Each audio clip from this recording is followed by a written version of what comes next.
Have you ever had the feeling that you knew what someone was going to say just before he said it? Or have you ever walked into a strange room and had the sensation that you'd been there before? Well, if you have, you've taken a small step beyond. Now watch a giant step.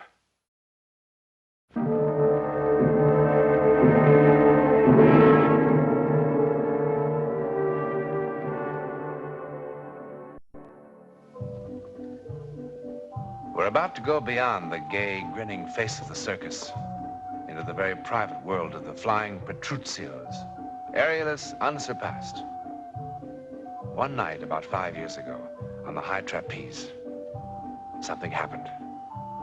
It was a performance for which no tickets were ever sold. But one man saw it. All right, that's okay. Now, let me see your wrists, Mario. I can do it myself. You let her see them. Why don't you stop treating me like I was 6 years old? Please, stop worrying. Hey, it's Papa I worry about, you know? Those wrists, they gotta catch him. Oh. His wrists are okay. The rest of him, not so okay. Lay off. Oh, come on. You two fighting again? È finitela. If Papa would just mind his own business. I give him a father's advice. He doesn't listen. That's his funeral. Carlotta, that fancy wife of his.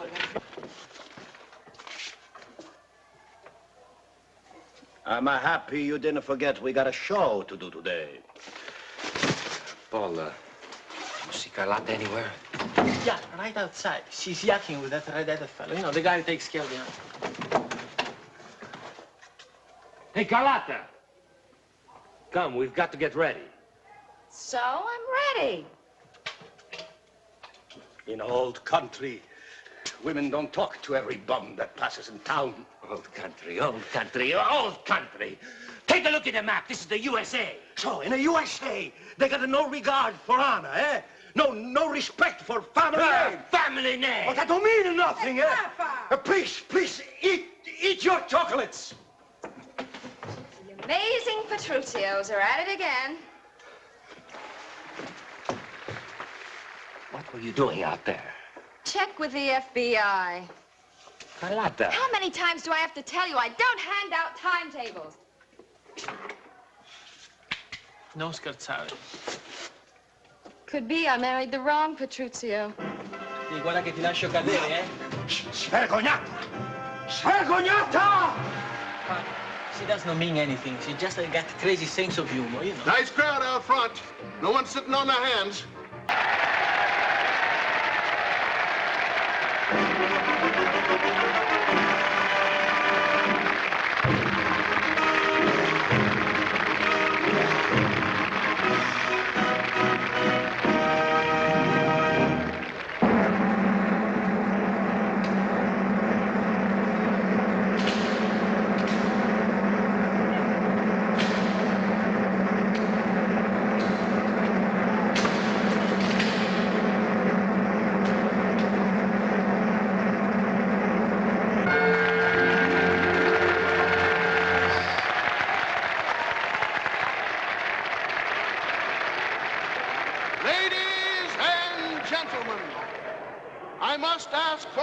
Silence as the flying Petruccios attempt their death-defying feat, which has made them the toast of 7 continents.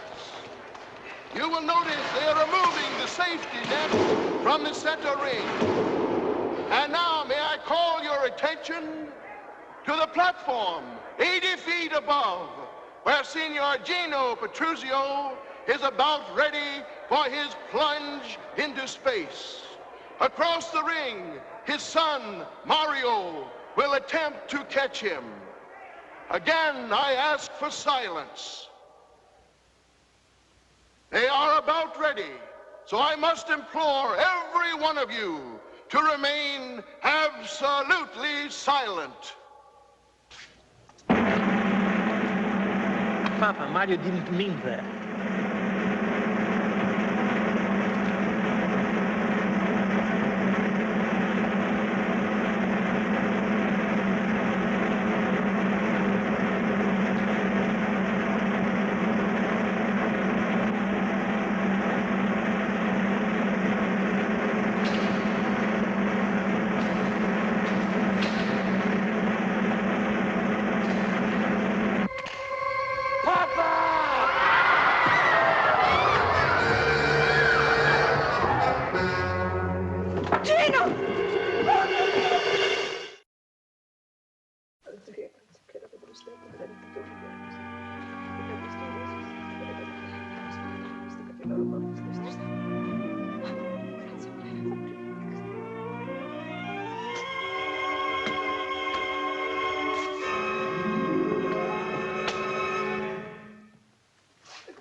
How is he? Well, he's going to live. Oh, sia lodato in Dio. Niente, grazie. Oh, thank you, doctor. Not yet. Thank you. Not yet. Don't thank me yet. He's paralyzed. Come. Every nerve, every muscle in his body. He can't talk. He can't turn his head. Oh. How long he will be like that? I don't know.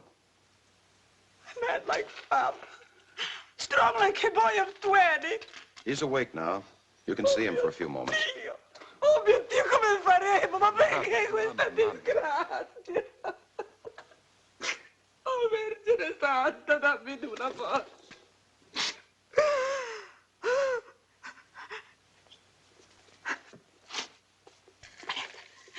All right. We go, eh? We go see Papa. Mario, you are the oldest son. You go in first, eh? Come on. No, Mama, Come on. Mama, he thinks I dropped him. Papa don't think nothing. You go in first. Avanti. But, Mama... Go in.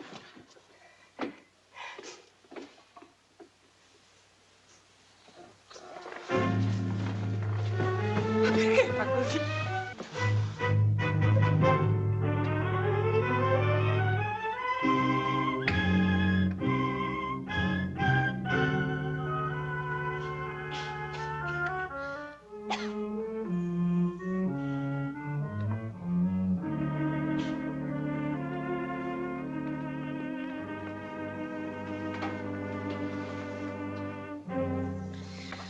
Where you been?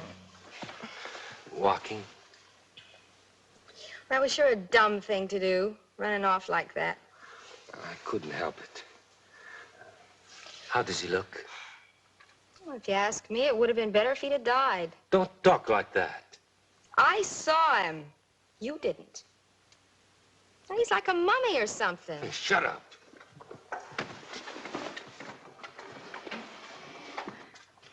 I tell you, it gives you the creeps just looking at him. I said shut up. Look, Buster, it's been a pretty tough night for all of us. But just don't get smart with me because I won't put up with it. You're not that big a bargain. Remember that.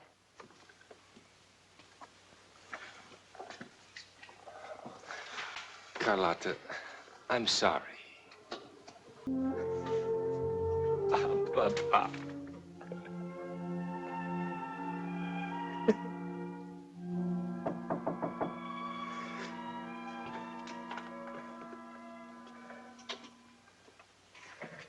I heard you were here, Mario. Welcome home. I was just picking up a few things. I asked Carlotta, but she was busy. I went to visit your dad the other day. Did your ma tell you?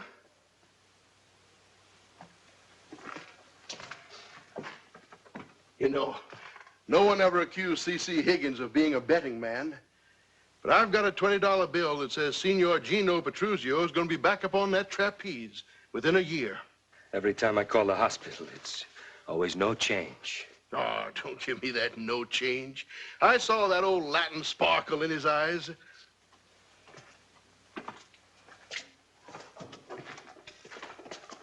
What's the hurry? Got lots of things to take care of. Oh, come on, Mario. Give me a break. I'm not trying to push you, but when you coming back to work? Sorry, Mr. Higgins. No more of that for me. It's been 3 weeks. Every Thursday there's been a paycheck, just like you were still bringing in the customers. Mr. Higgins, I appreciate... How long can that go on? Fair's fair, boy. Now, a week from Wednesday, we're moving on to Chicago. I want you and Paul and Carlotta to be with us. I wouldn't go back on the trapeze if you gave me the whole circus and let me wear a parachute. Do you know what those doctor's bills are going to be like? Don't worry. They'll be paid. Walk out on me and I won't pay them.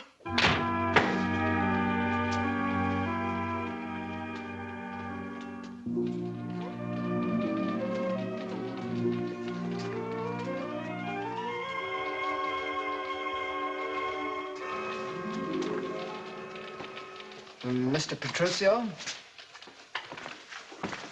Sit down, sit down. You didn't answer half the questions, Mr. Petruzio. They're stupid questions. They made me nervous. These job classification tests are very important. They're an attempt to approach employment on a scientific basis. Scientific? A sees an airplane flying overhead in a northerly direction. What are you going to get me? A job watching airplanes? The idea is to measure intelligence. You advertise, you get people jobs if they pay. Okay, I got money to pay. I don't want a bunch of stupid tests. I want a job. Have you done any other kind of work? I mean, besides the circus? I told you, I've been working on a trapeze since I was 11 years old. You haven't even answered the questions about education. Once my mama, she paid a bookkeeper with the circus to teach my brother and me how to read and write. Frankly, I don't know what to suggest. I mean, it's almost impossible without previous experience of some sort. There might be work as a laborer. Laborer? The pay is very good, sometimes as high as $3 an hour. Hey, mister, I made $400 a week last year. I gotta pay you to get me a job for $3 an hour? Perhaps you should go back. Hey, I didn't come here for no tests. And I don't come here for no advice.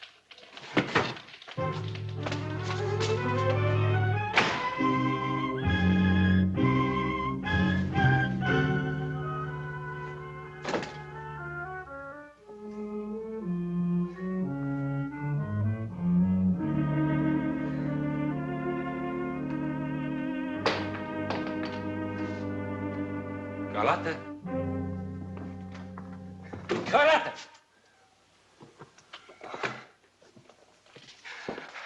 I thought maybe you... I don't know what I thought. I just feel rot. Would you send up a bellboy, please? I almost visited Papa today. I sure came close. Look what I bought him. Italian cigars. Boy, they're like sticks of dynamite. Does he love them? And how's he supposed to smoke them? It's just the idea of the thing. Like a peace offering. Like I was thinking about him. Zip me up. I bought the cigars. And I went down to 6th Street to catch the bus that goes to the hospital. And I would tell the nurse who I was. I'm Mario Petruccio, the oldest son. And I've come to spend an hour with my father. And I would walk right down the hall, no thinking about anything. Right into room 612, and I would pull up a chair. And I'd say, hey, Papa. Papa, I bought you some of these lousy cigars so you can stick up the whole place. That's not what I would say.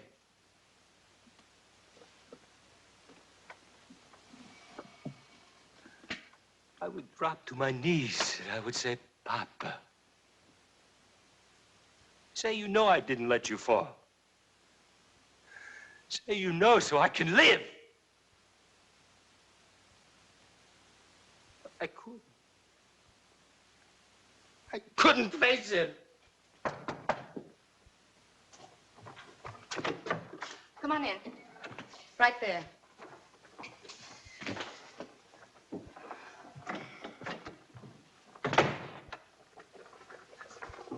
Where are we going? I'm going. But you can't. Watch me. You can't. Listen, Buster. It wasn't exactly a bed of roses, even when you were one of the magnificent Petruccios. Go home to Mama, Mario. She'll make you a thick minestrone soup, and everything will be just fine. Papa was right about you. Papa said you were no good. He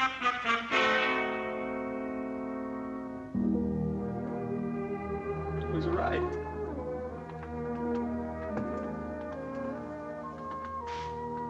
Papa was right. No good. He's no good.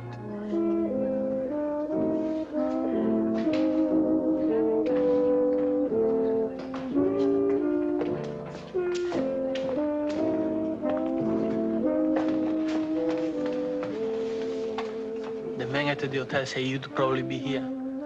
Hey, Pete, another. Mama sent me. Tell her I'm okay. She didn't send me to see if you are okay. We need some more money. Here. Tell her to buy herself 10 pounds fancy chocolates, compliments of her oldest son. That's all you have? That's it. That's the whole bankroll. So what are we supposed to do? Look, I sent you $100 last week. That was 2 weeks ago. What do you want, blood? I tried to get a job.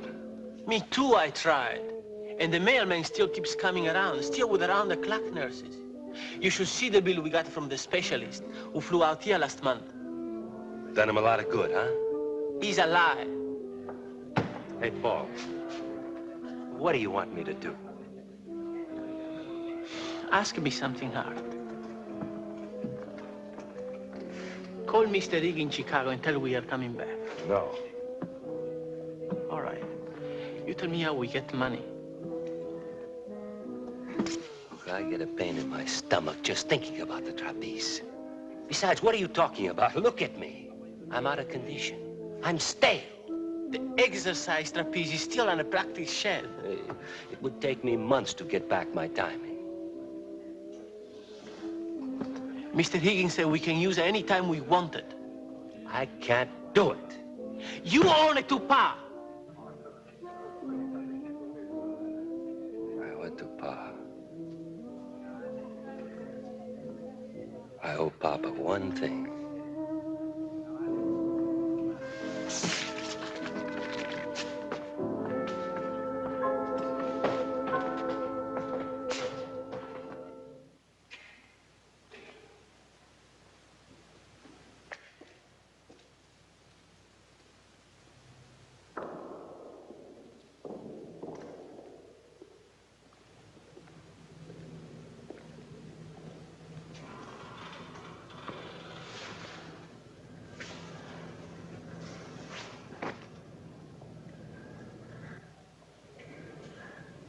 I only owe Papa one thing.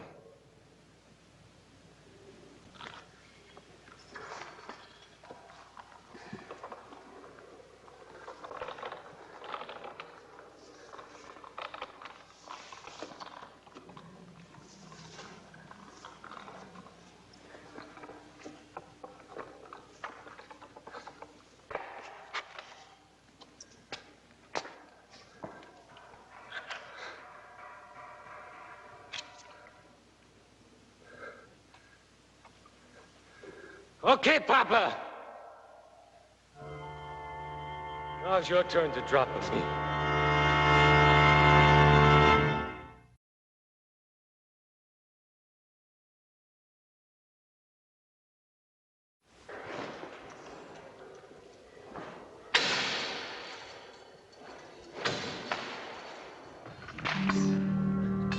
Papa!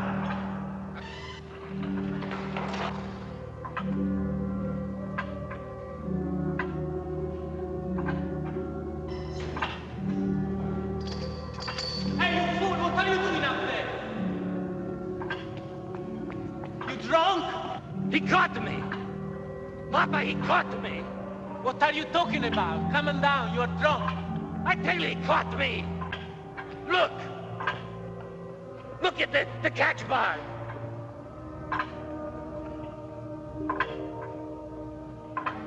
For the love of God.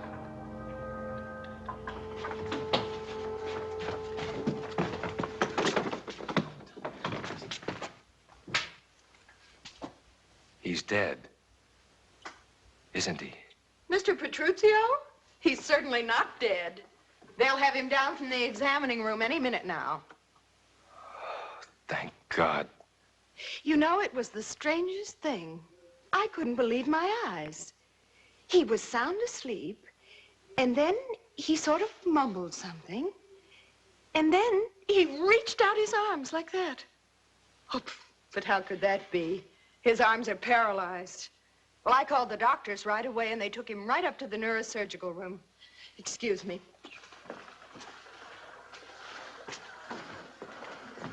Must have been your imagination. He can't even move his little finger.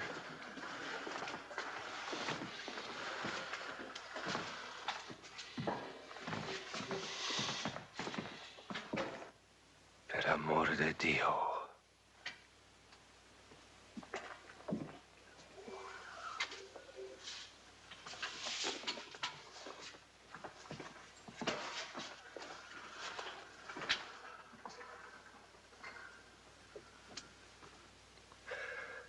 Bob.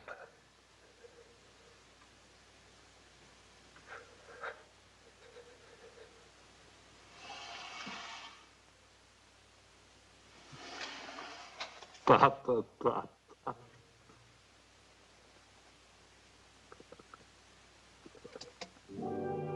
Explain it? What we can explain is like a grain of sand in the Sahara of the unexplainable. But we do have a talent for fastening labels onto everything we don't understand. But does that lull us into thinking that by giving something a name, we rob it of its mystery? All right. The word to describe what happened to Gino Petruccio is bilocation. The definition? Allowing the body image to show itself and even act at great spatial distances. Now, does that make everything crystal clear? I thought not. But then, wouldn't it be terrifying if everything was known? If there was nothing left for man to discover about his universe or himself?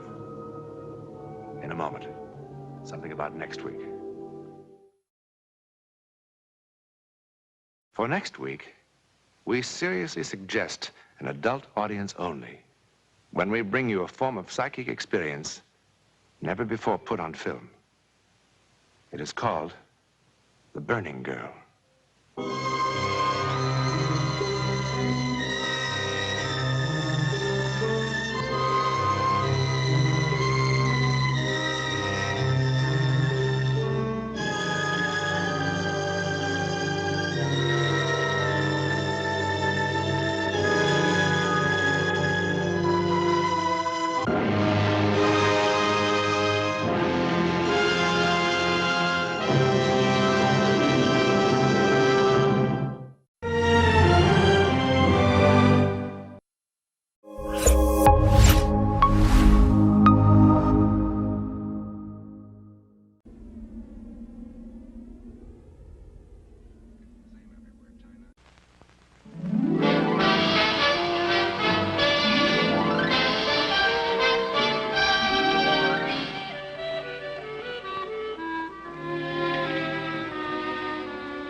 Sidney's Productions Incorporated, Silverman and Silverman, Sims, Gerald. 4205. It's the beginning of another business day in the city, 9:30. But for Mr. Sims, time as we know it is about to stop. In a few moments, he will be hurled back into the dark abyss of the past, where every moment is an eternity. Mr. Sims is about to penetrate the psychic barrier. Now, for this journey, no passport is required, no visa. In Mr. Sims's case, he already has what he needs. A guilty conscience.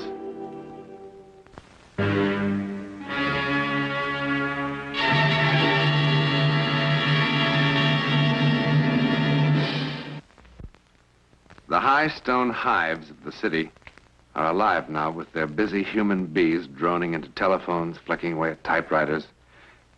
But for Gerald Sims, respected vice president of Fidelity Import-Export Company, this day will bring the shock of his life. Paragraph. It is anticipated that we can make delivery at the Port of Marseille on the 1st of July, provided we hear from you by the 20th of this month. The merchandise will be shipped in bond. Yes?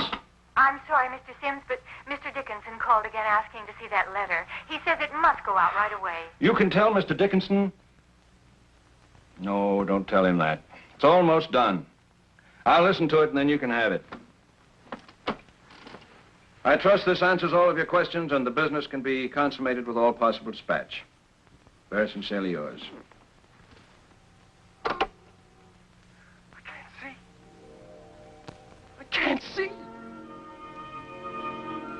It's all black.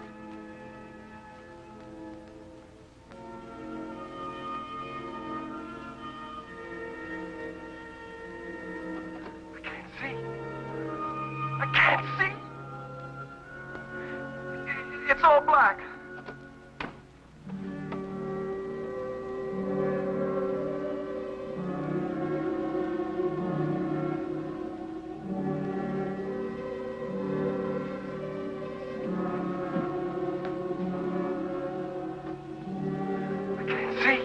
I can't see. It's all black.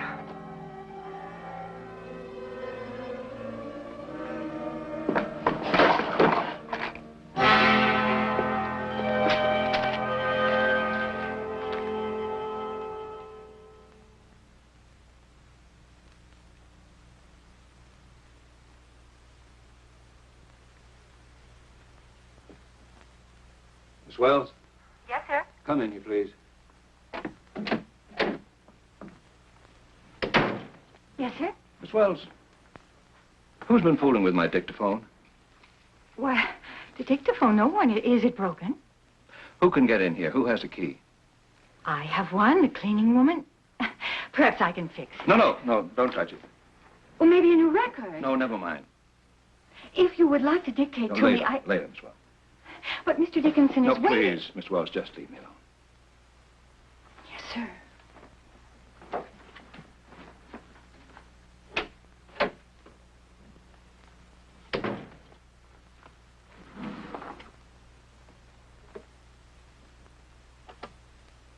I can't see. I can't see. It's all black. I want to go home. Take me home. Please, please. I can't see.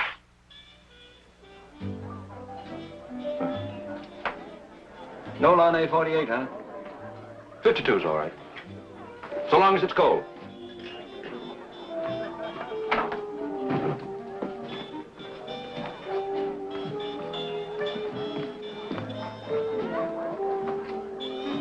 No matter how I try to imagine you in your way, it's much better when I see you.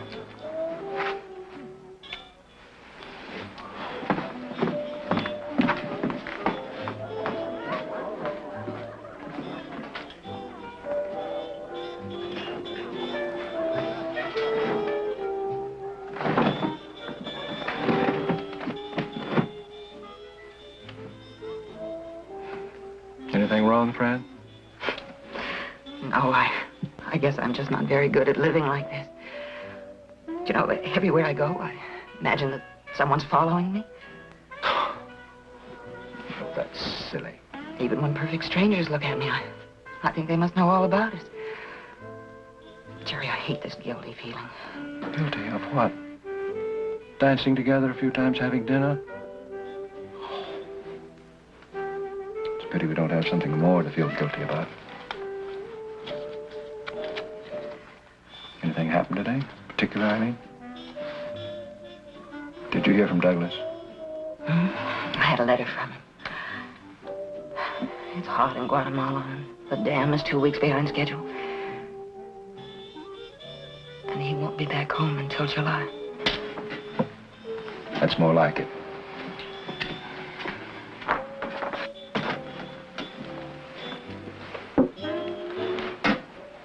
Thank you. Thanks out for it.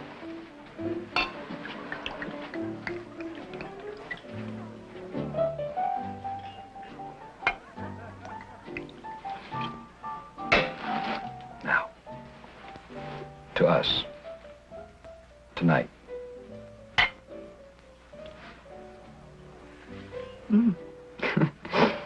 Well, now, what little white lie did you tell Janet tonight? Tonight, you're a very important buyer of farm machinery from Istanbul. You're dark and swarthy. You drink large amounts of some poisonous liquor. Your name's Mr. Ataturk. Ataturk? Oh, no. That's even worse than it was last week. Who was I then? Oh, I was Derek Highland Hyde, Esquire, going on 78 and terribly interested in sick room supplies, right? Right. Oh. Jerry, this is awful. How awful? To have have to act like thieves, stealing every minute, every hour. Sitting in dark corners and out-of-the-way places. Wondering how long it will be until what we feel for each other isn't a secret any longer. Jerry isn't getting any easier either. I know. It's the same for me. There's nothing we can do about it. There's no way out, is there? Well, if it isn't good old Jerry Sims. Hello, Tom. Well, what a break running into you. Saves me a dime. I was going to call you. Just got into town with some of the boys for the meeting. Mrs. Sims, I presume? Didn't know old Jerry had such a good eye. Just don't stand there, Jerry. Introduce us. Friend, this is Tom Crookshank, an old friend of mine from Chicago. And an old friend is going to buy us all a great big drink. Oh, no, Tom, thanks. No, we can't. We have a dinner date. In fact, we're late now. Call me tomorrow, huh? Oh, one for the road. No, we really mustn't. Thanks. It's good to see you, though, huh? Give us a rain check.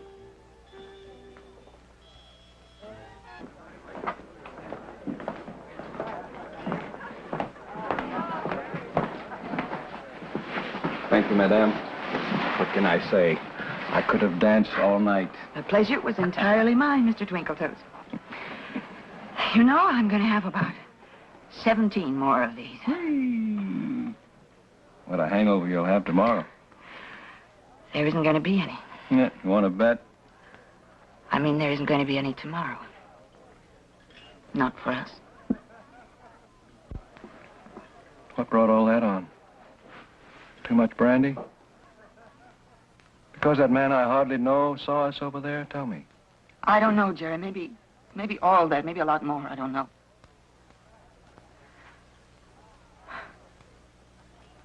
My father was a very good gambler, you know.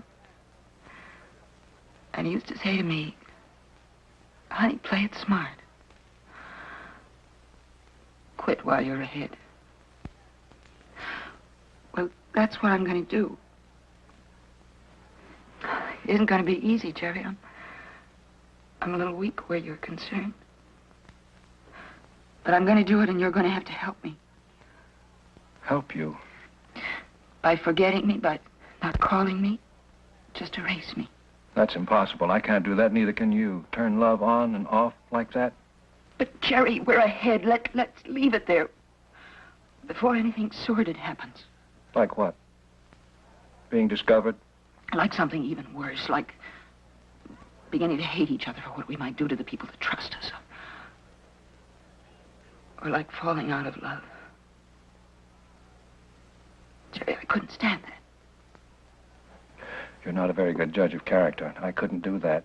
I'm not a fickle fellow. When I find someone like you, I hold on to them no matter what. Jerry, I love you so much. But I've made up my mind. I want you to give your marriage another chance.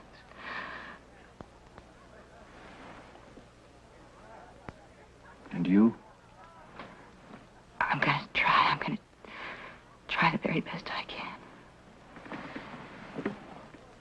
If it doesn't work. Who knows? Well, I know one thing. I love you. And no one's going to take you away. Ever. Well, shall we drink and be merry?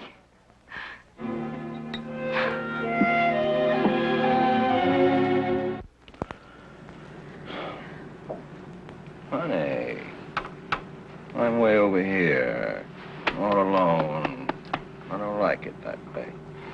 Please, Jerry, don't make it any harder for me. Okay. I'll bring you over here.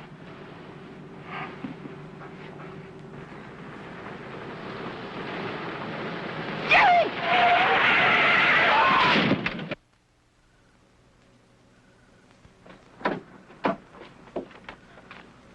Oh, Fran.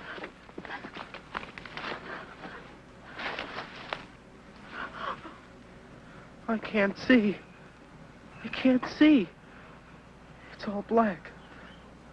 I want to go home. Take me home, please. Please.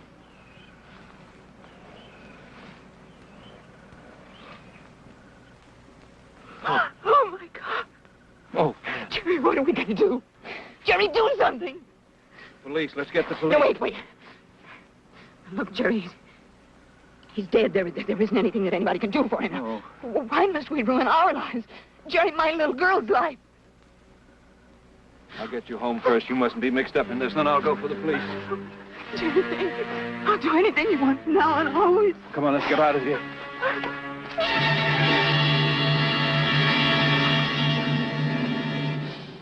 His mother. Oh, Jerry, his mother will be waiting for it. His poor mother. Oh, Jerry, what's wrong with me? We've got to turn around and go back. Whatever happens, I'll face it with you. I was as much to blame as you were. We've got to turn around and go back. Jerry, we've got to. Now listen to me. Don't you hear me? I heard you the first time. Now stop it. I can't. You're going home. No, I was wrong, Jerry. I can't. Pull yourself together, friend. Pull yourself together, friend. Now, when you get home, I want you to call the doctor. The doctor can't do me any good. And you just call him. Tell him you think something's wrong with Jill. Jill? There's anything wrong with Jill. You tell her you think she's running a slight fever. You want to know what to do. Already we're beginning to act like criminals. That's what they call an alibi, isn't it? What if the doctor does decide to come over? I don't think he will. Not this late at night, and not unless you break down on the phone. Now, you do what I tell you.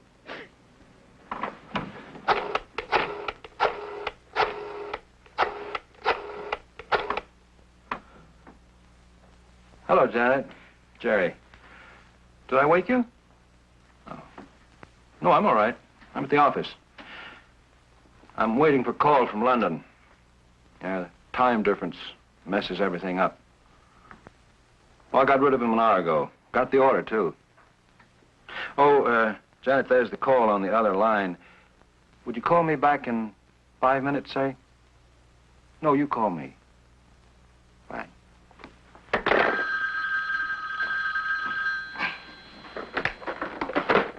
Hello. Hello, Janet. Janet, do you remember that coat you wanted?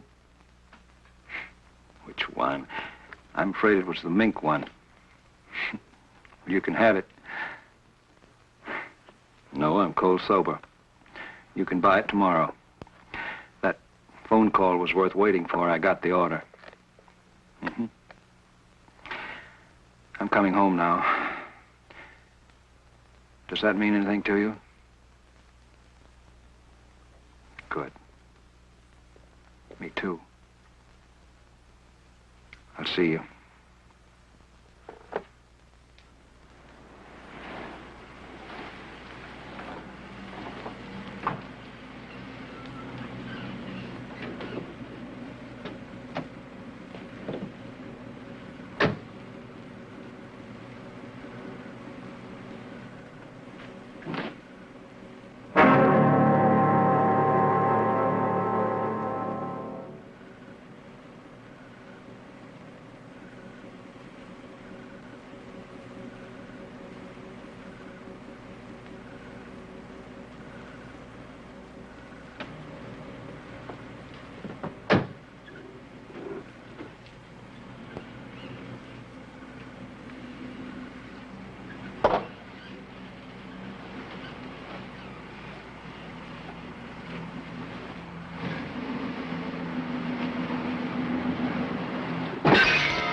These are the faces of guilt, worn by those bewitched by the most implacable, the most terrible enemy of all, conscience.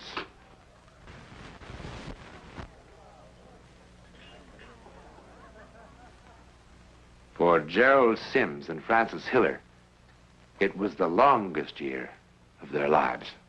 Now when they meet, they have only one thing to talk about. Jerry, I can't stand it. Francis, believe me, it's over.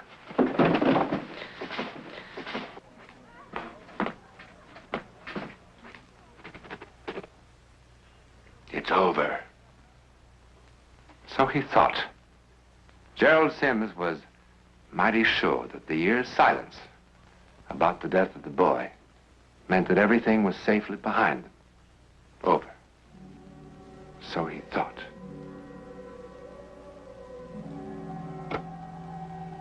I can't see. I can't see. It's all black. I want to go home.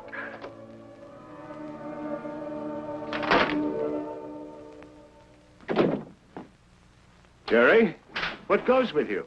Are you all right? Of course I'm all right. What's so tough about that letter? You've written stuff like that hundreds of times. Well, it's important. I want to get it right. Then the thing went on the blink. Play the letter back. Maybe I can help. Well, come on, man. Turn it on. No. I want to do it all again. I'll bring it up to you ready to go. You look sick. I'm going to give you an assist. No, it's no good. I want to do the whole thing over. You're acting like a guilty bank teller when an examiner shows up. You need a doctor or something? I've told you I'm all right. Just give me an hour. I promise I'll have it.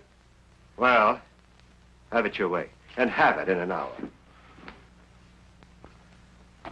Miss Wells? Yes, sir? Get me another record, please, for the dictaphone. Oh, I'm sorry, sir. I'll put it on for you. No. Just give it to me. I'll do it. Thank you. Thank you, Miss Wells.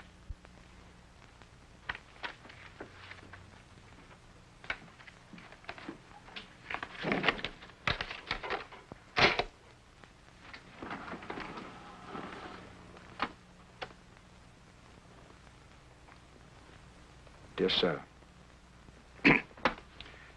Dear sir.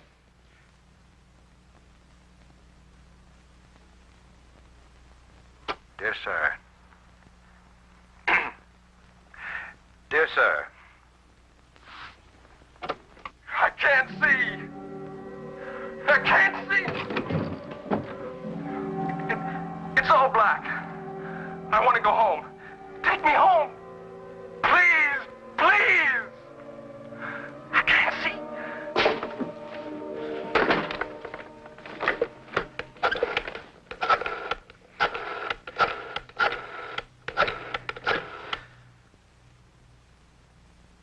Mrs. Hiller, please. Where? Thank you.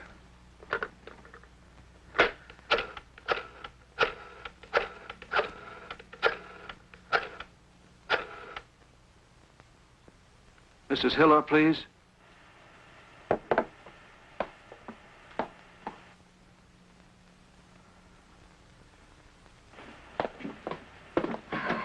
Hello? Hello, Fran? Fran, can you hear me? Yes, I can hear you. Fran, listen. Something's happened. Somebody knows. I keep hearing a voice on my dictaphone. It's his voice. It sounds exactly the way his voice sounded that night. Jimmy, what's the matter with you? Are you out of your mind? Fran, listen. I've got to see you tonight. You've got to listen to this, too. Maybe I am sick. You must hear it, too. Maybe the voice isn't there at all. Please, Fran, tonight. I'll be there. Goodbye. Thank you.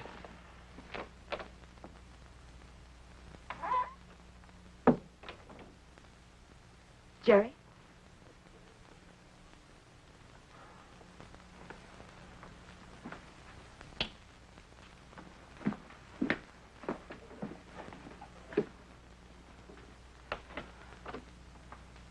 I can't see. I can't see. It's all black. I want to go home. Take me home. Please, please. I can't see. I can't see. It's all black. I want to go home. Take me home. Please, please. I can't see. I can't see. It's all black. I want to go home. Take me home. Please, please. I can't see. I can't see. It's all black. I want to go home. Take me home. Please, please. I don't get it, officer. I tell you, he was no ways near me when... For no reason, he goes off the road. I don't know, maybe it was one of those optical illusions. Optical illusion. That's possible. It's possible. A few hours ago, Mrs. Frances Hiller walked into the 23rd Precinct station and told the police that she couldn't stand it any longer. She referred, in a near hysterical state, to a voice heard on this dictaphone. The voice of a young man dead for 1 year. The police have already listened to this evidence, and this is what they heard. Dear sir. Dear sir. Dear sir. Dear sir. That's all they heard, despite the tearful claims of Mrs. Hiller. You know that conscience is a potent enemy. It has been known to create a voice of its own, a voice of doom, heard usually only by the guilty. However, psychic phenomena offers many reported instances of an apparitional manifestation, wherein the victim has appeared to the guilty long after the event. Now, isn't it possible that in the case of the guilty, in mind and heart, that they could also receive an auditory manifestation? In this case, a voice from beyond the grave. Isn't it possible? In a moment, a word about next week. Coming on Alcoa Presents in the weeks ahead is a particularly powerful collection of case histories from the world of the occult, which is just one step beyond our understanding, but is nevertheless somewhere out there. You won't want to miss a single one of these exciting episodes.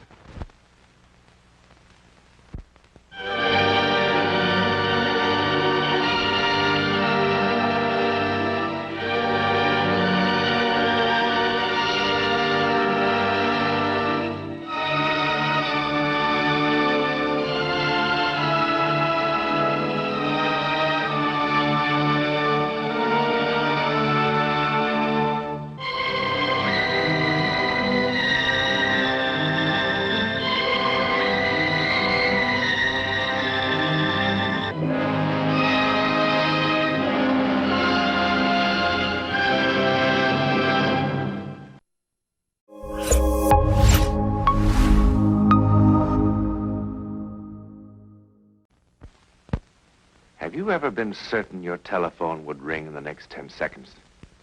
Or have you ever walked down a strange street and had the feeling that you knew what lay beyond the unturned corner? Yes? Then you've had a brief encounter with the world of the unknown. You are ready for the actual human experience that follows.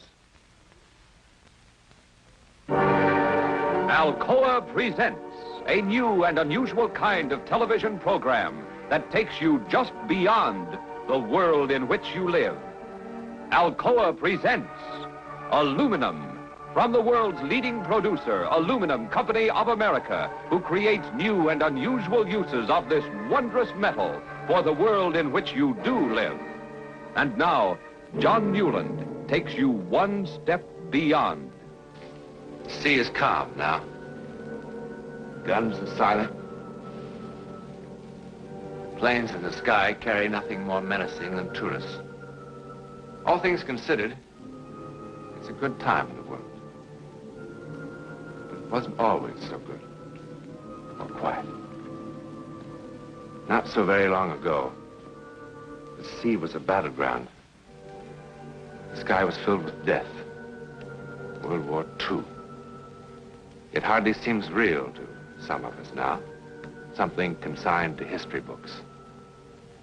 But there were things that happened that never made the history books because they were too incredible to be recorded. That is, except in the memories of the men involved. They remember and will certainly never forget.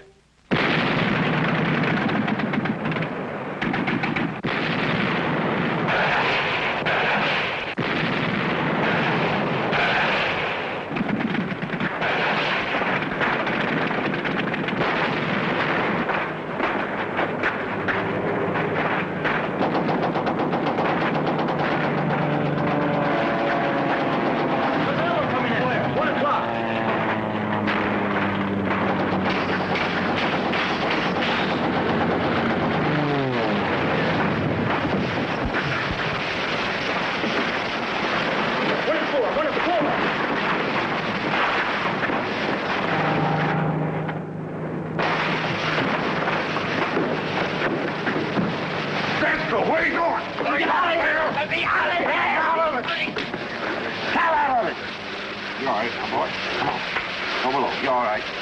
Come on, let's go. It's all right.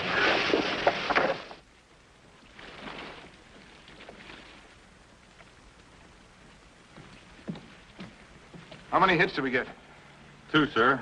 Nothing serious. All right. Secure all battle stations. Secure all battle stations. Secure all battle stations. Well, I hope it's the last we see of them for a while. Sir, all gun crew reports secured. What was the foul-up on number 1 gun? Driscoll came unglued, sir. We'll take him below and have Harris tend to him. I did, sir, but Harris is in no condition to treat a sick dog. Again? Yes, sir, again. The engineering officer reports, sir, the electrical board is out. Be at least 6 hours before repairs are completed. All right, boats. Aye, sir. Well, this is sure a lucky day. So for 6 hours, we just sit here. Wonder how long it'll be before one of their reconnaissance planes spots us. It'd be quite an afternoon, sir. Could be. What do you suppose made young Driscoll crack up? He'll be all right. I'm not worried about him. Harris? Yes. I think I understand, Harris. Well, I don't, sir.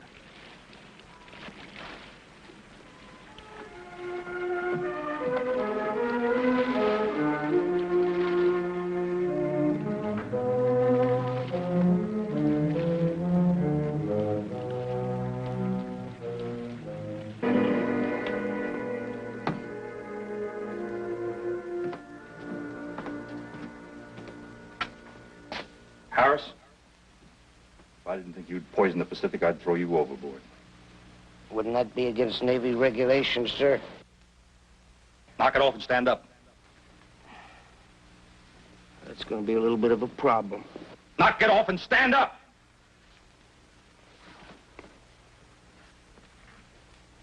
Oh, I've had a belly full of you, Harris. I've had you. Run up to there. Put this man in the brig. Aye, aye, sir. Let's go, Harris. All right, gently. Let's go. Come on, brother, gently.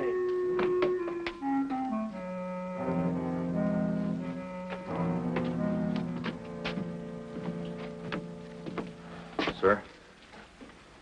What about Harris? You see him? Yes, I saw him. He was stoned again. I had to put him in the brig. That's the 3rd time in 2 weeks. May I speak frankly? Since when do you have to ask? I sincerely hope you're going to recommend court-martial this time. Harris's behavior is having a detrimental effect on the rest of the men. I know. But you see, Stacy, Harris is trying to... Will, we all have problems. Take over the watch, Mr. Stacy. Aye, sir. Keep your fingers crossed. 6 hours sitting here like a fat duck.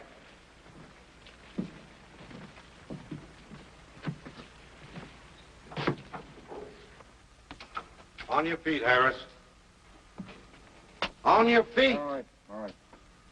That's all, Bosun. Aye, aye, sir.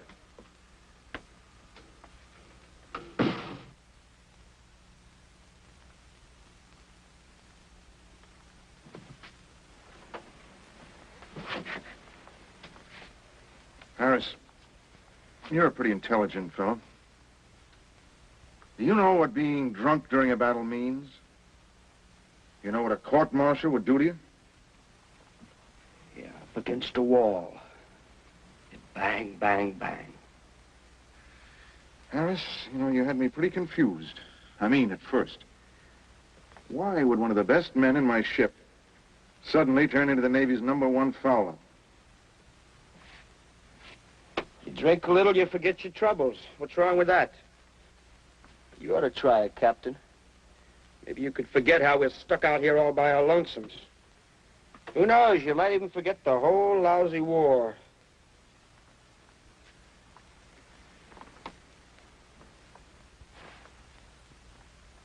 Has the drink helped you forget your brother? Yeah, I found out about it a couple of days ago. What loudmouth slob? That's none of your business. Everything on this ship is my business, and don't you ever forget it. How old was he? What are we gonna have, a nice little heart-to-heart talk? 19. A rich, full life, huh, Captain? I'm sorry. Who isn't? Everybody's sorry. The Navy Department, my mother, the girl who was in love with him. Nobody's as sorry as me. I talked him into enlisting.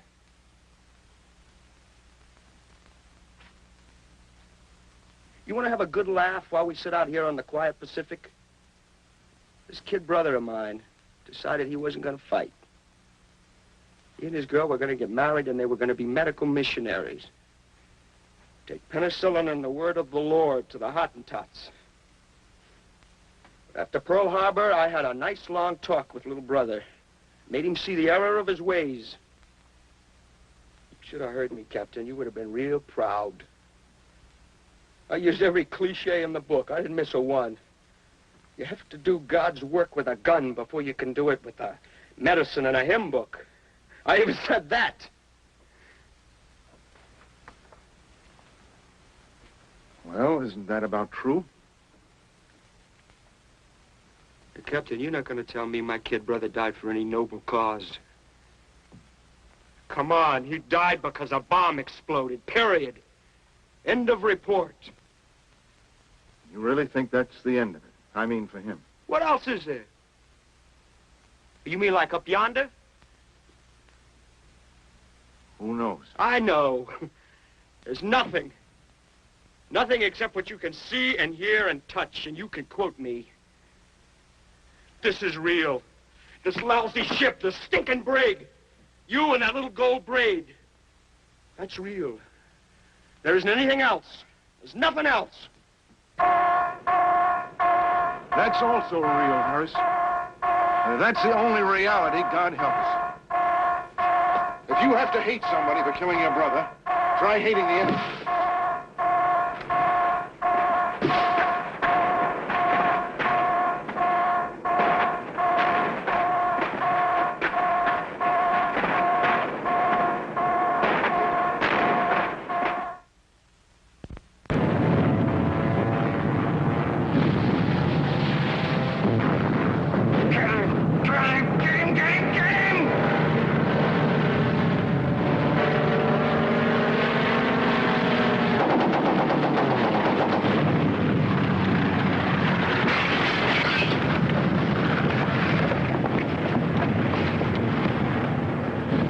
Get him to the wardroom. Be very, very careful with him.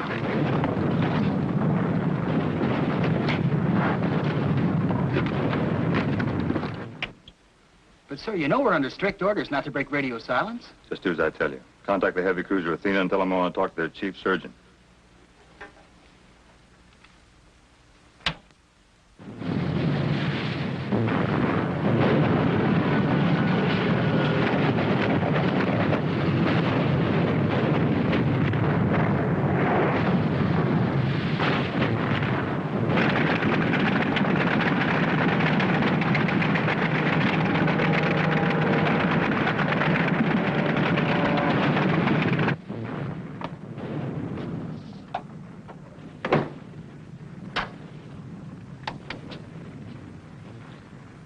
Captain Madison speaking, senior medical officer. Can I help you? This is Lieutenant Commander Stacy. Commander Fielding, our skipper's badly hurt. He's bleeding to death. We don't know what to do. Fielding? Bill Fielding? Well, isn't there anybody aboard who... We've got nobody. Nobody? There's a fellow up in the brig who's supposed to be a pharmacist's mate, and that's all. What's his rating? Before we busted him, he was a pharmacist's mate first class. Send him up to the radio shack. I want to talk to him. Sir, he's hopeless. Mr. Stacy, I'm afraid he's the only hope you have.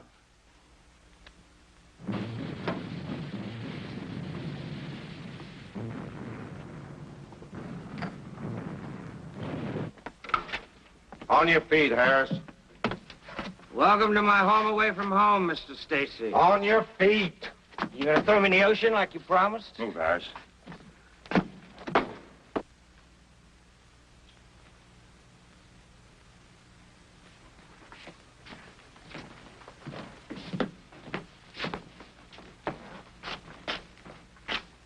Come on, Harris. Check that shrapnel wound in his neck. We need to know just how serious this is. Now, wait a minute. I'm no doctor. You check it, Harris.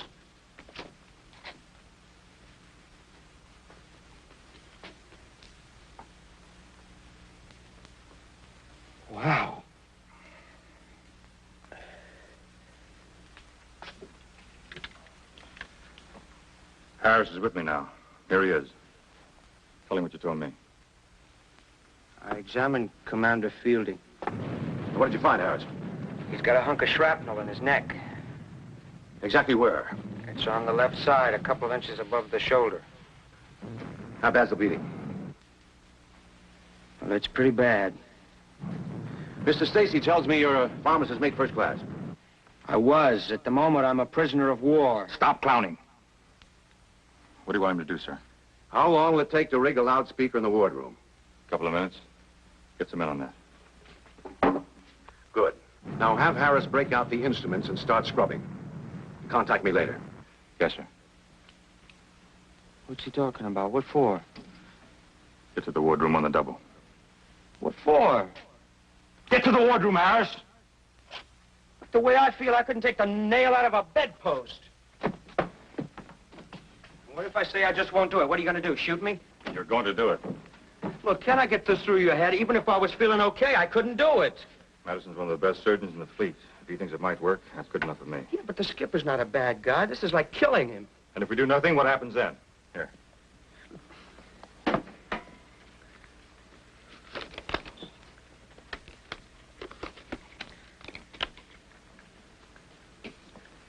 We're ready, sir.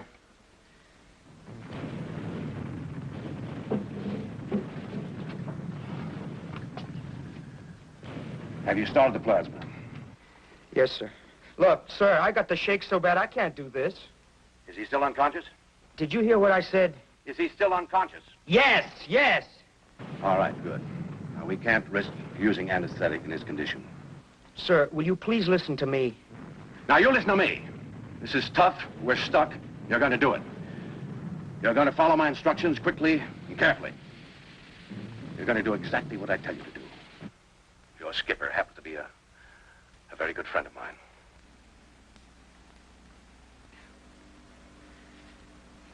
Okay, let's get on with it. Let's get the thing over with. All right, now. Get some Kelly hemostats from the tray. Yes, sir. Open the sterilizer and get those hemostats and put them in the alcohol.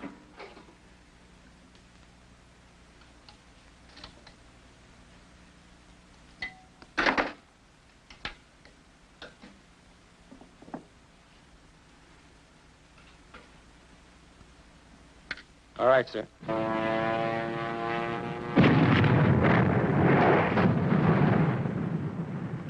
Now, swab down the wound with antiseptic and drape the area with sterile towels.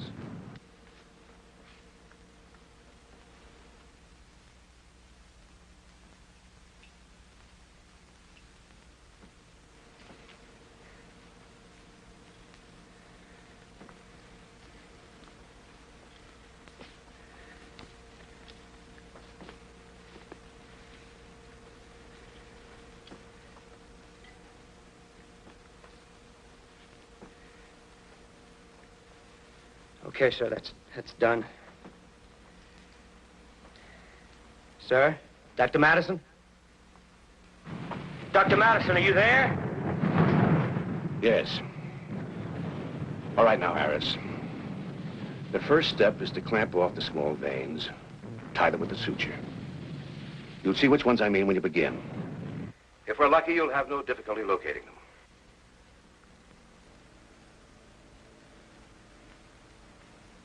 Put another hemostat in there.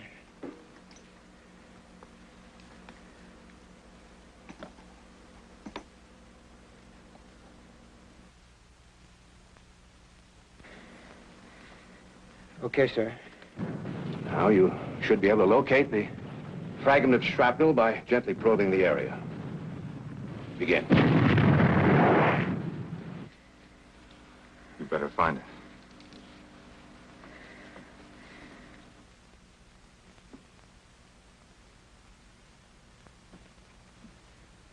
Look, will you wipe my forehead, please? Have you found the fragment? Yeah, I found it. What's the exact position? It's just left of the jugular vein. Almost touching it. I was afraid of that. Now listen closely, Harris. That's the critical point. You mustn't, under any circumstances, allow the jugular to be severed. Now, the edges of the shrapnel are undoubtedly jagged. It must be removed with extreme caution. Okay, okay. Now, don't get rattled, Harris. Yeah, that's easy to say. Just take it easy for a couple of seconds. Take a couple of deep breaths. Yeah, take a couple of deep breaths. What's that gonna do, huh? Harris? Okay, let's go. Let's get started. All right. The veins are tied? Yes, they're tied. Very well. Now, grasp the fragment with the hemostat. Gently, firmly. Yeah. I had it. It slipped away. Try again, Harris. Now, try to be just a bit firmer. Once you have the clamp around the fragment. It is jagged, isn't it? Boy, it's like a top of a tin can. Are you all right, Harris? Yeah, I got it now. Good. Now, the removal of the fragment is the most delicate part of the job. Now, you've got to let me guide you. One wrong move. What is it? What's that? Oh, no, they've broken contact. Oh, not now! Oh, come on, not now! Well, if we don't get that thing fixed, he'll die. I'll go up to the radio shack and try to get through. Don't try anything by yourself, you hear me? Oh, hurry, sir! Hurry!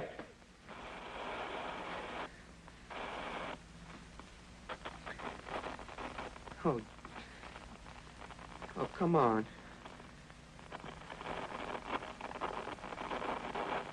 Come on, please. What happened? I don't know, sir. The Athena just quit sending. Why? My God, why? Sounded like she was under attack. Maybe they knocked the antenna out. Haven't been able to raise the thing. Contact one of the other ships. Anyone. Find out what happened. I'll try, sir.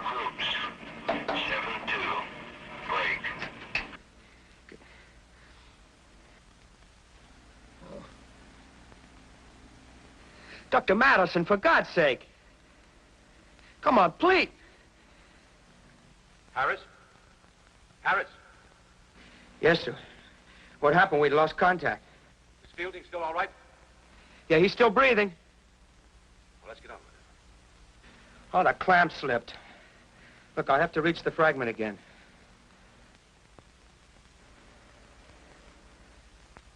Okay, I got it. All right. Now begin to withdraw the shrapnel. Very slowly. Straight toward you. That's it.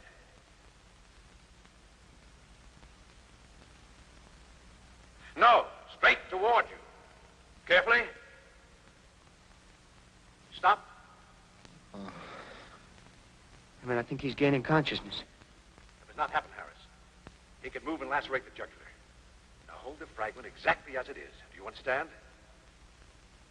Be very calm. It's okay, we're in luck. He's passed out again. Slowly. Firmly pull slightly upward on the fragment. So. Good. Now never take your eyes off the jugular. Up. Now. Straight again. Straight toward you. That's it. I got it. You're not finished yet, Harris. Now, you must tie off the deep bleeders as you did the outer ones. Use the hemostats to clamp them off.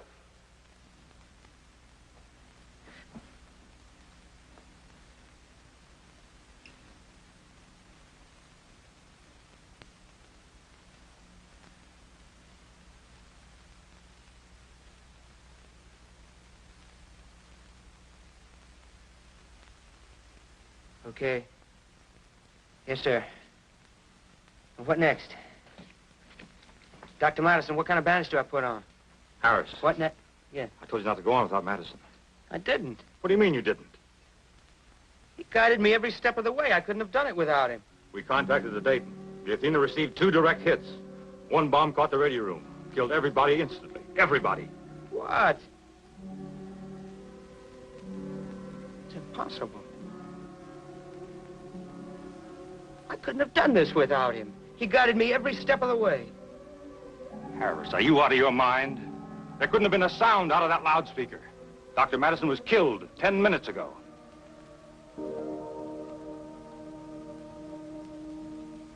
Lieutenant Commander Stacy was right about one thing. The heavy cruiser USS Athena did take 2 direct bomb hits from enemy aircraft at 10:40 hours, March the 22nd, 1944. One of the bombs knocked out the communication system of the ship, at the same time killing radio man First Class Tom McCrory and Captain Clyde Madison, the senior medical officer aboard the USS Athena. I suppose, too, that we reasonable people must agree with Lieutenant Commander Stacy on another count. After Madison was killed, the further transmission of his voice was absolutely impossible. But it was also absolutely impossible for pharmacist mate Harris, an untrained man, to complete this final and most complicated stage of the operation without his voice. To really explain what happened in that hot, steamy wardroom, we cannot look simply to logic or reason, can we? I can only tell you that there is now, living in Southern California, a retired naval officer who has a word for it. His word is miracle. His name is Will Fielding. In a moment, something about next week. Kill? Can it kill 9 times in 9 consecutive generations? Seems incredible, doesn't it? Well, next week, we will bring you one of England's most celebrated outbreaks of witchcraft. We hope you'll be in the audience.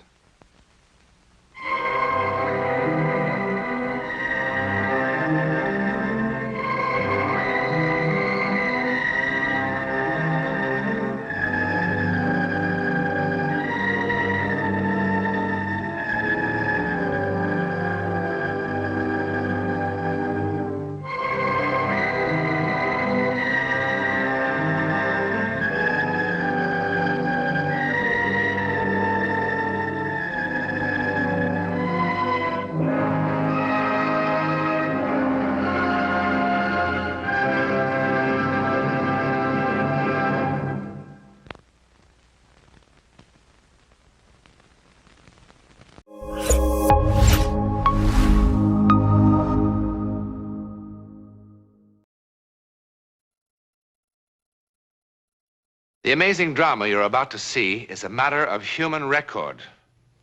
You may believe it or not, but the real people who lived this story, they believe it. They know. They took that one step beyond.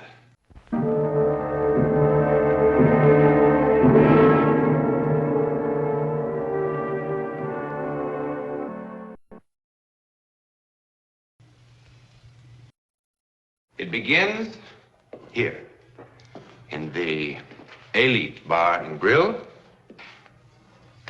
with a wedding party.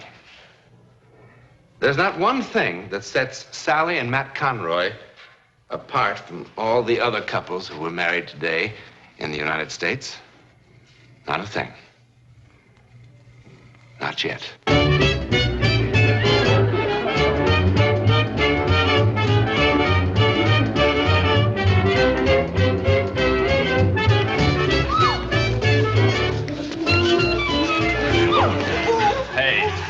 When are we gonna get out of here? Come on, baby. How about that Georgie boy, eh, Matt? He hasn't had that much exercise since he dumped that load of grapefruit up on the Ridge Road. Hey, looks like that little gal of yours could keep on dancing all night, Matt. Not if I have anything to say about it. Sorry, baby. When I get going, I get carried away. Hey, why don't you take it easy, you big lug? You all right, Sal? Oh, I think so. Let's try it again. I was just getting warmed up. Hey, back on the stag line, Georgie. Boy, you've had it. My turn to dance with the bride. Oh, I'd just love to dance with all you gentlemen again. Yeah, but they won't hold our room after 9 if we don't get there. Oh, that'd be a shame. We want to thank you for the party, fellas. Just one last round for the road on me. Hey, Tommy! Say, how'd Conroy ever find you down among those bayous, honey? Well, he transported my cousin's belongings when she moved back home a couple months ago. And, well, one thing led to another. Here I am. How do you like it? Oh, I love it. I've never been northeast or west of Louisiana before in my entire life. Well, no one would know it in the way you talk, honey child. Come on, Sal, let's get going. Well, thanks again for the party, fellas. Say, Matt, don't we get a chance to kiss the bride? Yeah!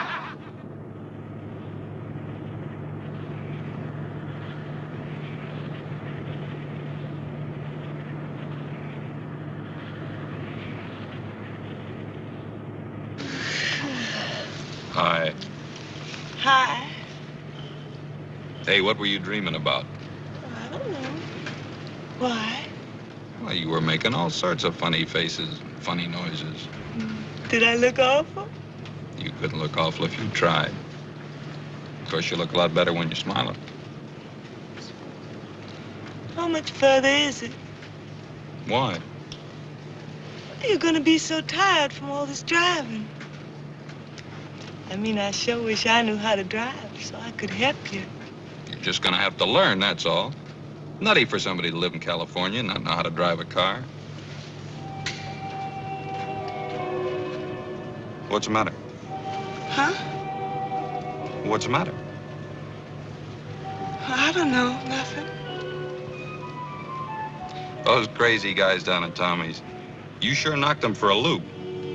I guess you know that. Of course, you kind of knocked me for a loop, too. I tell you, I'm sure glad your cousin decided to go back to Louisiana and call NorCal Van and Storage. Matt, if we turn left about a mile ahead, it's a prettier drive. How'd you know that? It's beautiful and wild and secluded. There's a hill straight ahead, just past those pines. Go up the hill. How in the world did you know? Never mind.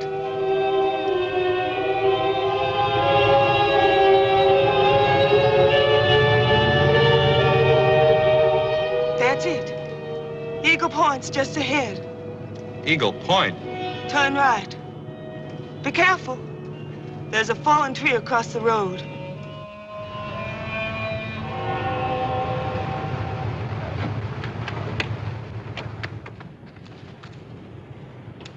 Hey, wait for me!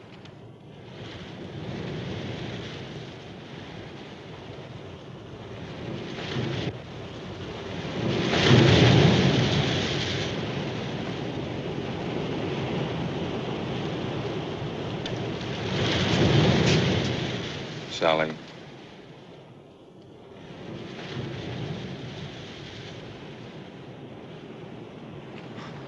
Sally, what's the matter with you? Sally, what in the world's the matter with you? Who are you? Oh, come on, Sally, stop kidding. Will you please take your hands off me? Sally? Sally!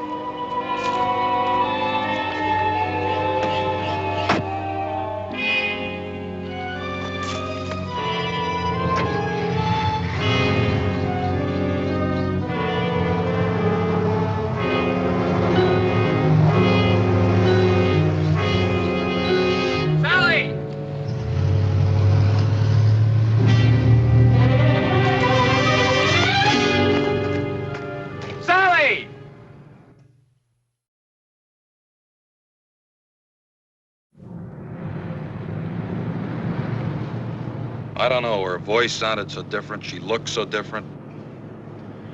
I don't know. Well, there aren't many roads through here. Shouldn't take us long to find her.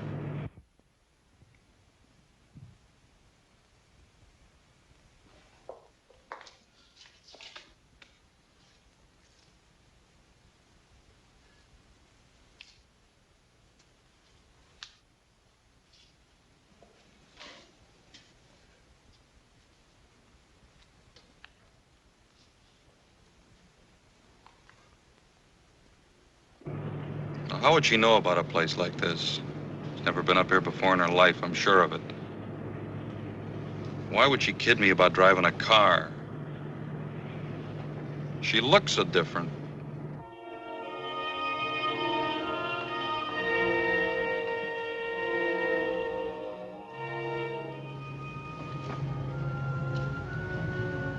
Now, that's mighty strange. What are the lights doing on in the Wharton place? Is that your car? Yeah.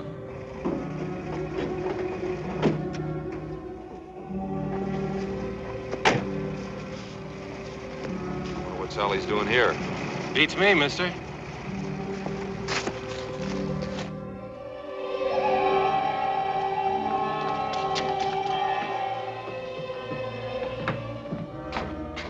Who lives here? Nobody now. Well, how come the electricity's still on? The estate hasn't been settled yet. The girl who used to live here jumped from a place called Eagle Point a couple of weeks ago. Eagle Point? And it gives me the creeps, a nice girl like that committing suicide. What a mess. Had to make identification from dental records and stuff like that. No! No! No. What are you trying to do? Scare me to death? I didn't. You know what I ought to do, you silly dame? I ought to belt you one. I didn't kill myself. Sally? I didn't Sally! jump. I didn't jump. I was Sally! murdered. I was murdered. I was murdered. I was Sally! murdered.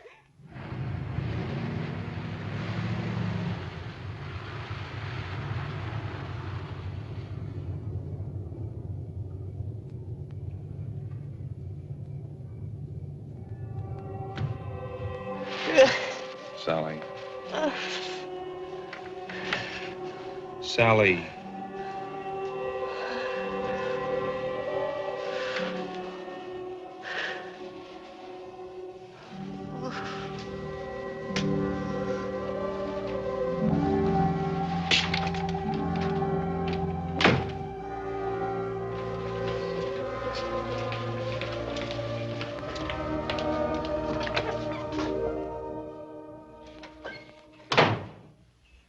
How much longer is this going to go on?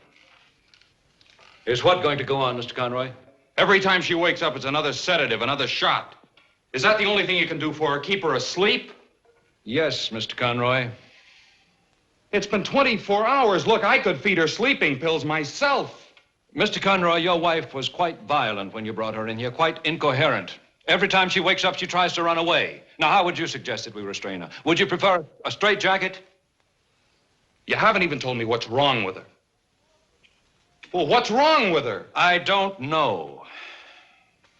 Well, when will you know? Do you see that library? Every mental and emotional disturbance known to medicine is described somewhere in these books. Your wife's case is not among them. Well, then I'll just have to go to some other hospital where there'll be somebody who can help her. That's your privilege, Mr. Conroy. I don't think it will solve anything. I'm going to be quite frank with you. That young woman you brought in here is not That going to young be... woman? What do you mean, that young woman? She's my wife. She's not just Your wife? Does this sound like your wife? Alex, I've told you there's no time. Why are you doing this to me? Why are you keeping me here? To try to make you well, Mrs. Conroy.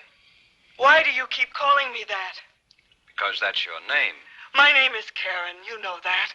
Alex, please, why won't you help me? I'm trying to help you, Mrs. Conroy. There is no Karen Wharton. Karen Wharton is dead. Karen Wharton committed suicide. No! No! I was murdered! You must believe me! I was murdered! I was murdered! Alex, please, Alex, there isn't any time! Why won't you help me? Quickly, Please, nurse. please, please! Alex, listen to me. Listen to me. I'll be calm. I promise. Please, Alex, I'll be calm. I'll be calm.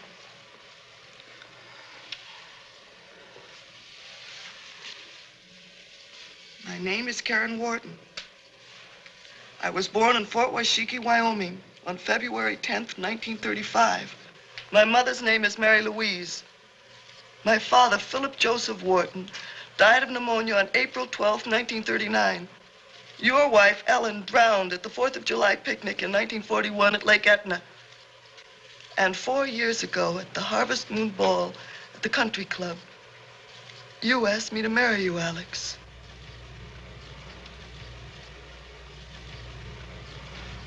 Never mind, nurse. Who murdered you? Dan Stapler. Dan Stapler. Why? Because I wouldn't give him a divorce. Dan Stapler isn't married. We were married secretly last year in Mexicali. Why secretly? You know why. Mother hated him. And she was right. His passion cooled considerably when he found out that none of Daddy's money was in my name. Then why didn't you give him a divorce? Because I loved him. I would have been anything he wanted me to be if he'd only loved me. I can't tell you how mortifying it was. How revolted I was when I saw him at the beach with other women and at parties. I loathed him and I loathed myself because later, when he'd come to me, when he'd touch me,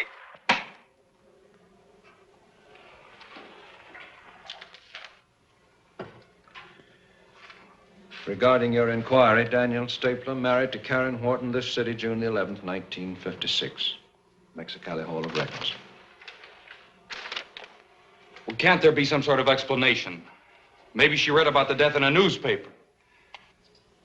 Well, couldn't it just be a coincidence? Well, what is it? Some sort of psychic hocus pocus or something? Is that what you're trying to tell me? You'd hardly expect a psychiatrist to tell you a thing like that.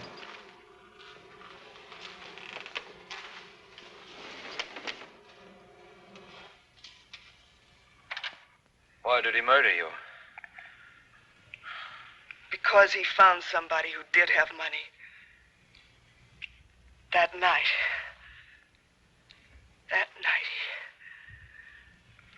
Go on. It had been weeks since I'd seen him. He dropped by that night without any notice at all. And the famous stapler charm was in full bloom again. And of course, I fell for it again. Dan always had a divine sense of timing. He told me his real reason for the visit, that he wanted a divorce.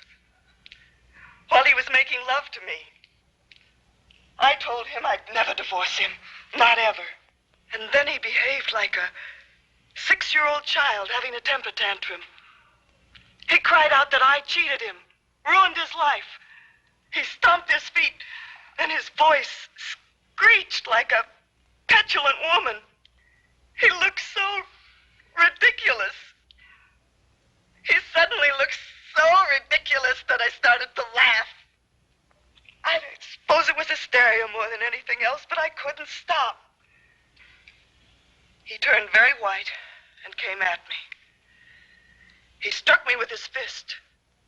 And before I could tell him that, yes, yes, yes, you can have your divorce, he killed me. How? It wasn't a pleasant death, Alex. I didn't die quickly. Finally, he crushed my skull with something heavy. And then he took my body to Eagle Point and flung it off the edge to make it appear as suicide. Alex, do you believe me? How can I, Mrs. Conroy? But you must! I'm not Mrs. Conroy! He murdered me! I can prove it! I can prove it! Alex, listen to me! I can prove it! I can make you... Let me go! I can make you believe me! Let me go! Listen to me, Alex! No! Nurse. No! No! No! What am I going to do? What am I going to do? Yes? We'll be right up. Your wife's awake. Dr. Slauson, let me go in first.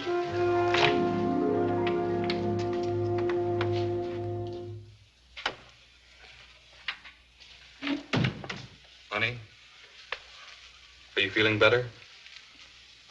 Alex, I want to call my mother. Your mother in Louisiana? Alex, please, don't start that again. Please let me call my mother. Why? Because she'll believe me. Will she? Yes. I think perhaps I'd better call her, don't you? It's going to be an awful shock. Tell her I want to see her. It's all right if I get dressed, isn't it? I don't want her to see me like this. I must look terrible. Yes. Get dressed.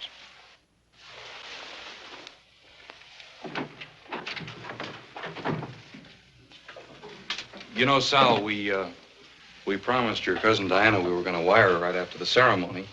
Only in all the confusion down at Tommy's. Would you mind leaving so I can get dressed?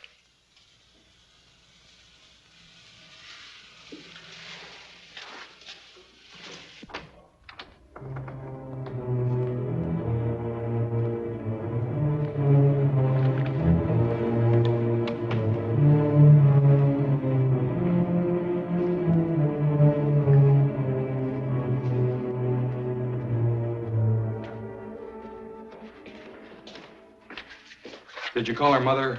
I mean, Mrs. Wharton. No. No, I didn't. Mr. Conroy, I'm going to try something drastic.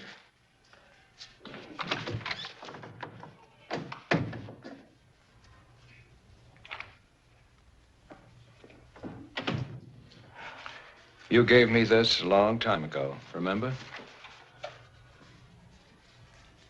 Of course I remember, Alex.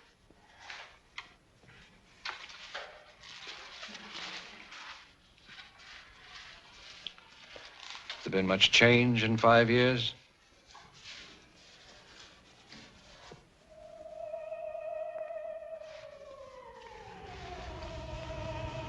Five years is a long time. Did you call my mother? Not yet. In case you've forgotten, the number's 5211. I remember. Will you call her now? Why don't you rest for a while? I'll take care of it. Miss Peterson?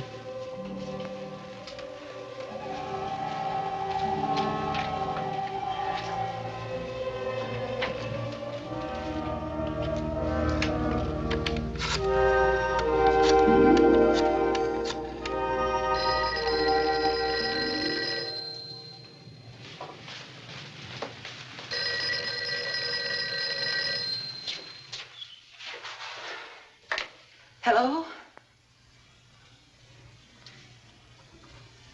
Karen. Karen, oh my God. Baby. Baby!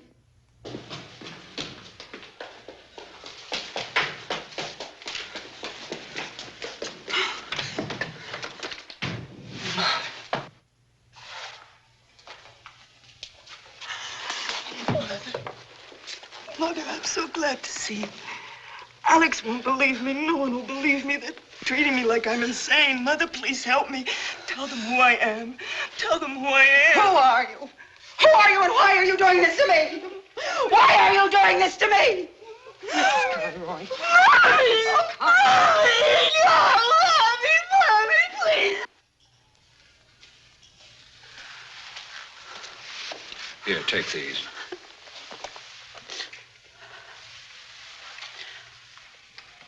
When she put her arms around me, it was Karen.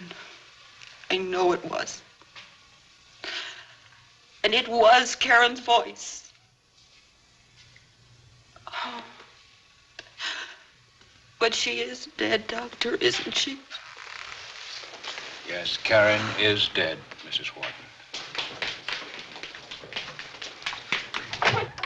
Doctor, Mrs. Conroy's gone.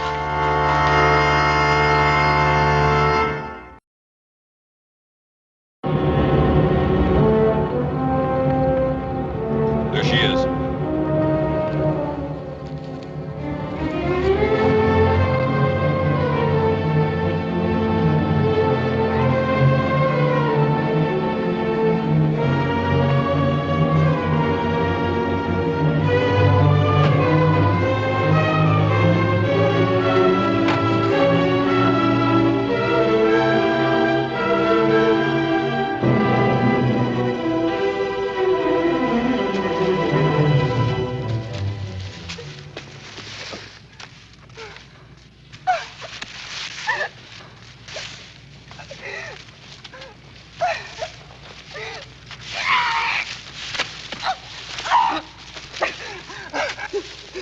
With something heavy.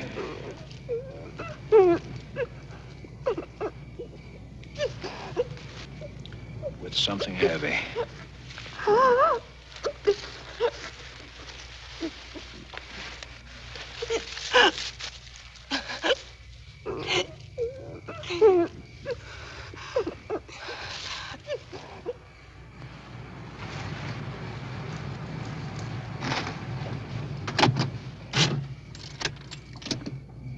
Well, what now?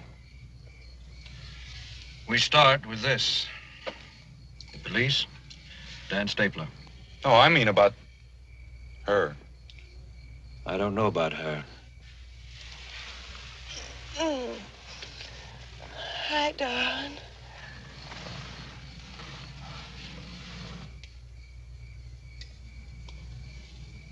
Matt, is something wrong? Not now. No, we got lost for a while, but we're all right now. We're gonna be married a long time, Mrs. Conroy, and it's gonna take me a long time to... Oh, thanks.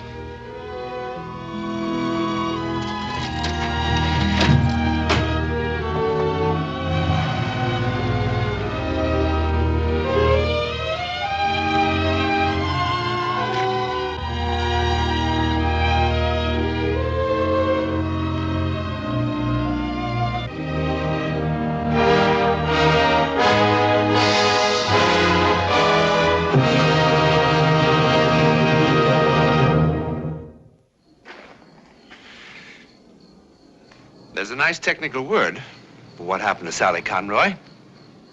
It's called possession. That is, the dead temporarily taking over the body of the living. Terrifying? It terrified Dan Stapler into a quick and full confession. There are thousands of cases of possession in the records, many of them fully authenticated by respected scientists. We've seen one. To whom it happened, we know. Where it happened, we know. How or why it happened. Good night.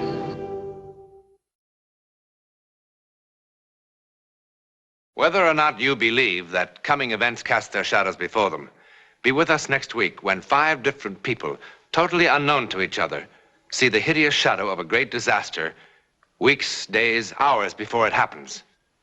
This heretofore untold drama comes from the testimony of those who took that one step beyond.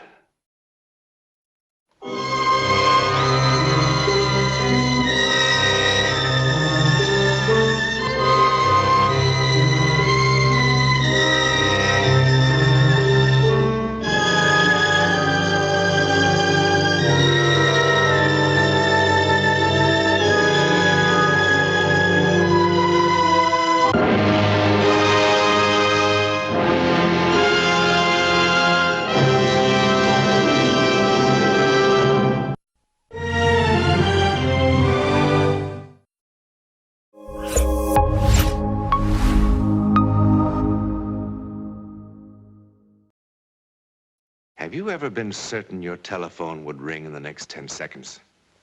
Or have you ever walked down a strange street and had the feeling that you knew what lay beyond the unturned corner? Yes? Then you've had a brief encounter with the world of the unknown. You are ready for the actual human experience that follows.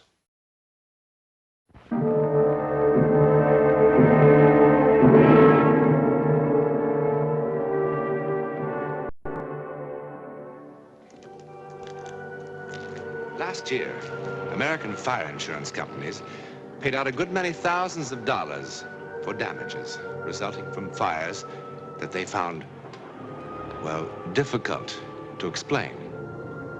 Fires for which there seemed just no earthly reason. No earthly reason. There was such a fire in 1921.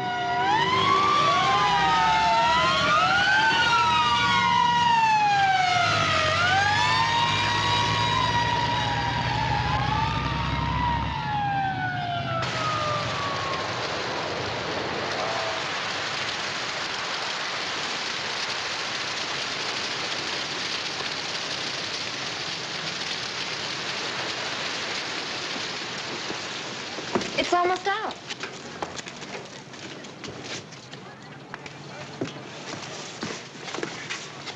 What's the matter?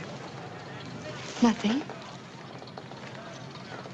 All right, let's go. Move, move. All of you. All right, go on. Some boys came in after high school, like they always do. They were buying sarsaparilla and stuff. Then Patty Leland came in with a new kid. Never saw her before. She hung back when she seen the boys, but Patty made her come in. Then the boys started teasing the new girl, laughing about something, and she got real upset, almost cried. I was going to tell them to stop teasing the girl, but before I could, I had other things on my mind. A flame shot up from the floor right by a barrel of Excelsior. Ah, some kid threw a match into it. No, sir. It didn't start in the Excelsior, and nobody threw a match. A fire doesn't start from nothing. Well, this one did. Hey, you, Tim Plunkett, come here. Come here. Tell Chief Keating what happened. Just like you said. I went just like one of them Roman candles or something. Setting a fire's no laughing matter. Unless you did it. I wasn't any place near that barrel. Well, the only ones near that barrel were Patty and Alice. Come to think of it, that's right. But Patty wouldn't do such a thing. Why, I've known her since... What's the name of the new girl? Alice Denning. Where does she live? On the corner, across the street from Burger's Woods. Who else was in the store?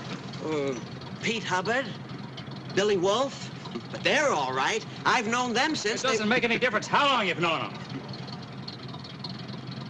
What's so funny? Nothing. I'm going to let you go. But that doesn't say I won't check up on you. Now beat it.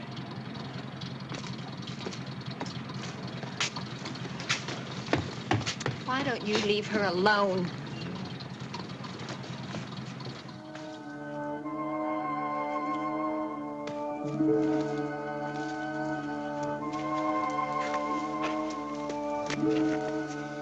What's the matter, Alice? Nothing. Come on, tell me. Hey, you saw I didn't do anything, didn't you? You saw it wasn't my fault. Your fault about what? The fire. Well, of course it wasn't your fault. Who said it was? Nobody. Oh, just let them try and blame you. You don't have to be nice to me. Why are you so touchy about things? Like today in class, for instance. You shouldn't let Tim Plunkett make you mad. Oh. I wish he didn't sit behind me. I can feel his eyes on me all the time, just staring at me. And when I have to get up to be called, I can't think straight. Well, everybody forgets sometimes when they have to stand up and recite. He's the one that started laughing, you know. And he made everybody else start laughing. They laughed and laughed and... You shouldn't have run out of the room. He's always teasing me. Right from the very first day. And the kids always laugh at me. They only laugh because they feel sorry for him. Why? Because he's going on 18 and still with us freshmen. Girls don't even like to date him because he's so clumsy and stupid. Maybe that's why he teases you. He wants you to notice him. It's getting late. My pa doesn't like me out after dark. Well, you can cut across by the shack. It'll save time. No. Oh, come on. I'll go with you. Oh, no, no, please. Oh, come on. No, you get way up on the hill. No. Is that old place what scares you? It's been vacant for years. Come on, I'll show you. No. What's wrong?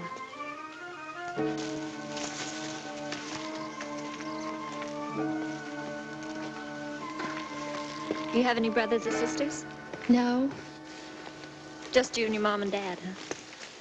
Oh, my ma died. My aunt keeps house for us.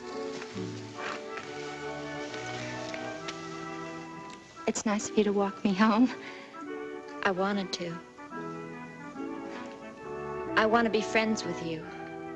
Best friends.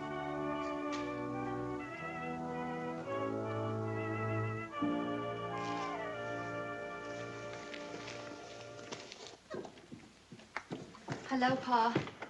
Alice, you're late. I'm sorry, Pa. Go up and get ready for supper.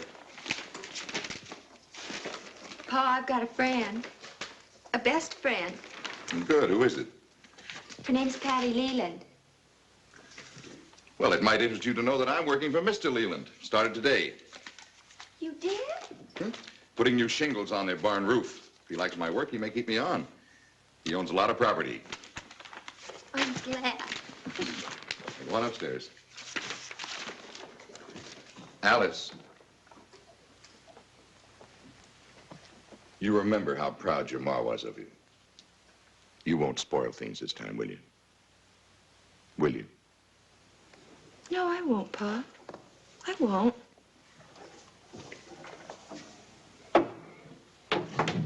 Supper's ready. It's been ready.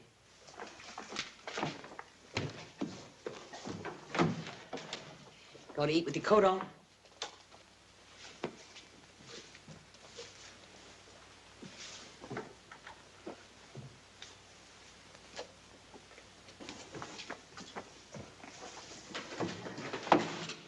Hope it isn't spoiled.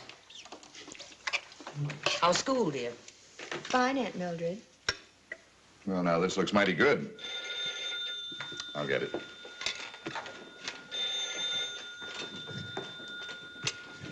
Yeah, there was quite a fire at Purdy's this afternoon. Everybody downtown was talking about it. They say it just flared up for no logical reason. I wasn't there. Didn't say you were, dear. It's human nature, though, for kids to watch a fire. I can see why you wouldn't want to, though. Considering all that's gone before. Don't talk like that. You wouldn't dare talk like that if Pa was here. Now, I don't think you ought to use that threatening tone. Not after what I've done for you. I haven't told you, Pa, what happened in the woods with that boy. I told you nothing happened. He was hiding in that shack. He came chasing after me. I came home all dirty because I fell down. I don't know. I think I better tell your Pa. Why do you have to make everything seem so awful? Why do you have to make me sound so rotten? I told you not to use that tone. Go and tell your Pa. Please don't tell my Pa. You'll say all the wrong things and you'll make me seem so bad. I don't know why I should go on being nice to you when you're planning to give me trouble with your Pa. I won't. I promise I won't. Alice, when you came in that front door, you knew you'd done it again. What? That was the fire chief. He's making a check on all the kids who were in Purdy's store when the fire started. Well, I didn't tell him anything about what had happened before, so you're in the clear once more. Alice, I give you my... I didn't do it, Pa. I swear I didn't do it. Stop lying. You threw that match? I didn't even have a match. Then how did you start it? I don't know how it started. It's like always, just before it happens, everything goes dark. I don't know! You do know. You start them. Now, you listen to me. I've had to move to 3 different towns in the past 4 years on account of you. Your Aunt Mildred and I have tried to stand by you. And all you've given us is headache and disgrace. I've had enough. Now, Willie, why don't you Mildred, sit down? you protected her long enough. Alice, you're old enough to know the difference between right and wrong. You listen to me. If you cause me to lose one more job, if you cause me any trouble at all, you're going to get yourself out of it. Do you understand me, Alice? I didn't do it, Pa. Do you understand me? I didn't do it, Pa. Alice, you've got to stop saying that. I didn't do it! I didn't do it! Wait a minute! Want all the neighbors to hear? Isn't it shameful enough? I'm almost glad your mother isn't here to see this.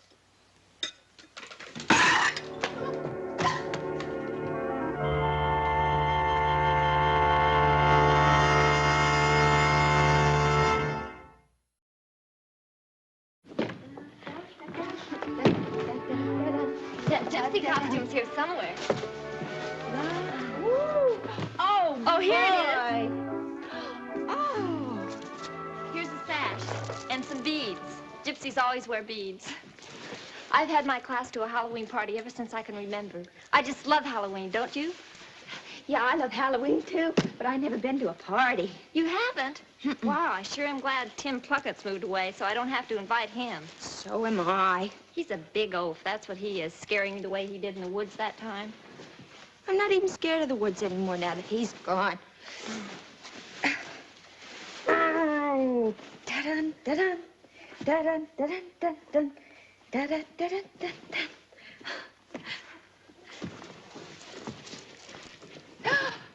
It's so naked. Well, don't you look nice? Thank you, Mrs. Leland. She thinks people will say it's too naked. Nonsense. Evil to him who evil thinketh. Oh, this costume does bring back memories. All 4 of my married daughters wore it at some time or another. Here, you two, you better take it back to the attic. Party begins at 8 sharp, and you've got to eat your dinner yet. Alice can't eat with us. Why not? My Aunt Mildred wouldn't want me to. Oh, well.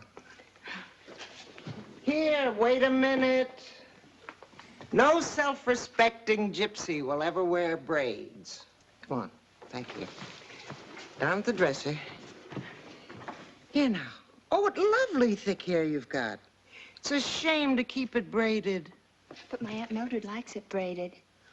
Well, do you think that just once she'd mind if maybe we put it up like this with a ribbon? Or down with the ribbon. Oh, that'll look nice. Shall we try it? All right. All right, let's take the braids out.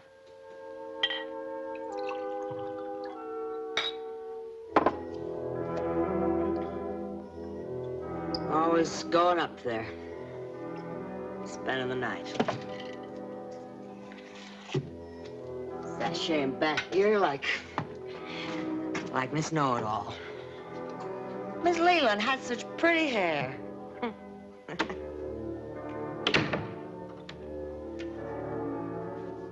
guess if anybody in the world knew what I know about that brat, they wouldn't think she was so wonderful. Devil.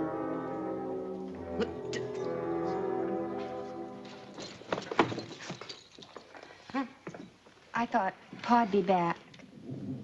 You know, he had to go to Porterville to do some business for your friend, Mr. Leland. I have to go now. I have to be there by 8. Let me see your costume. Oh, come on, little girl. Take off your coat.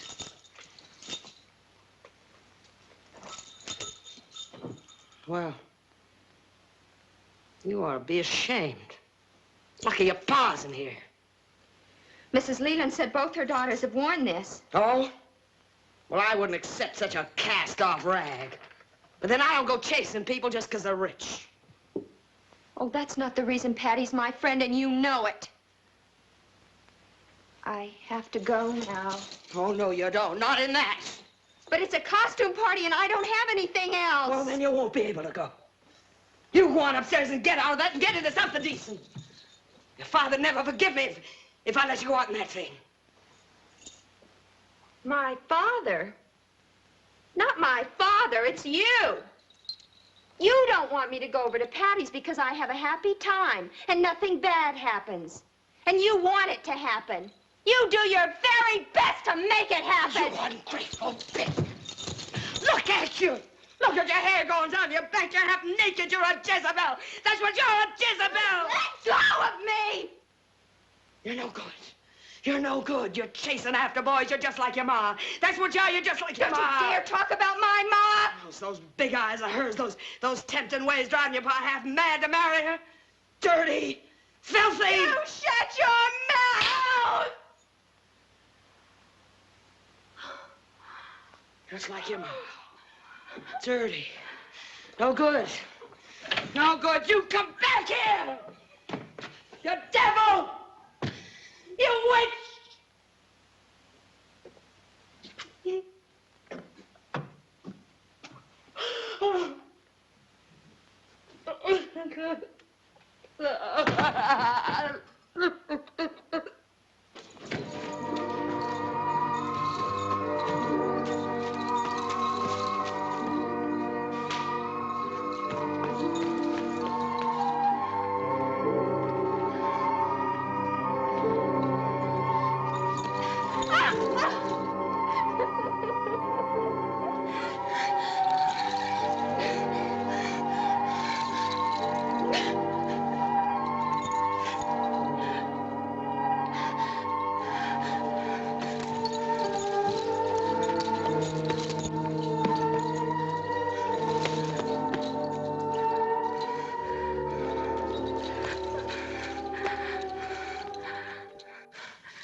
I've been waiting for you.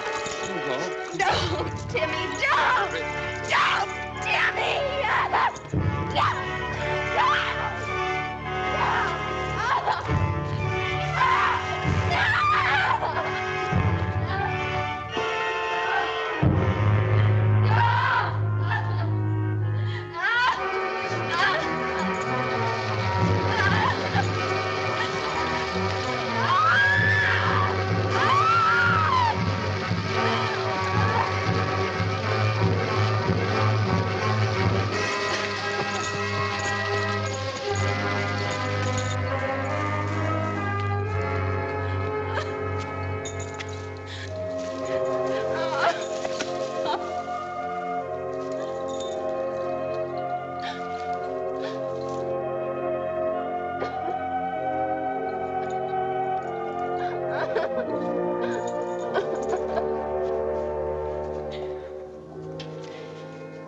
I don't know. I don't know what makes us set fires. We've tried so hard to stop. Where's Alice? They told me what happened. Where is she? He's probably hiding someplace until things calm down. Your sister's been telling me the facts about your daughter. And high time. Why did you tell me that she's been setting fires since she was 11? Mildred. I had to, Will. That poor boy with his hands and arms all burned from putting out the fire. If he hadn't, the shack would have burned clear to the ground. The woods would have all burned down. Mildred, what are we gonna do?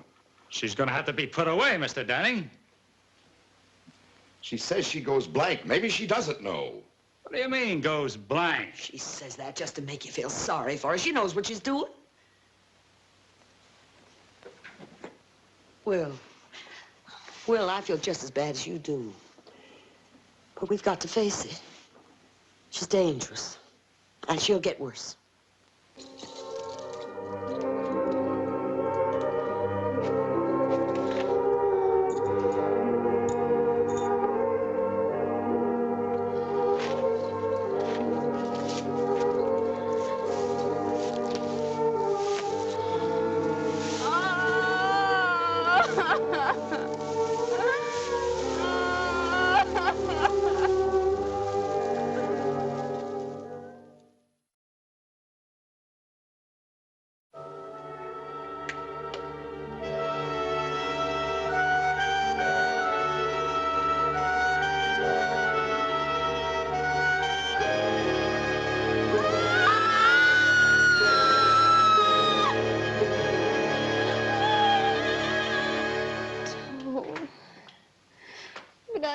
Don't do it on purpose, Aunt Mill.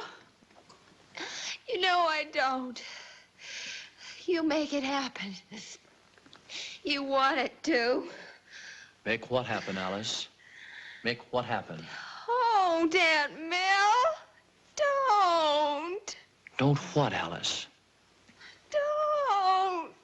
Tear up my dress. Don't you dare. What is it, Doctor?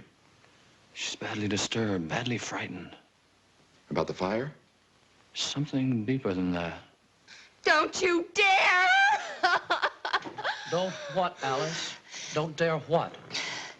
Ma's not dirty. Don't you dare! Alice! You call Ma dirty? Don't you dare! Miss Denning, will you stand at the foot of the couch so she can see you when she wakes up?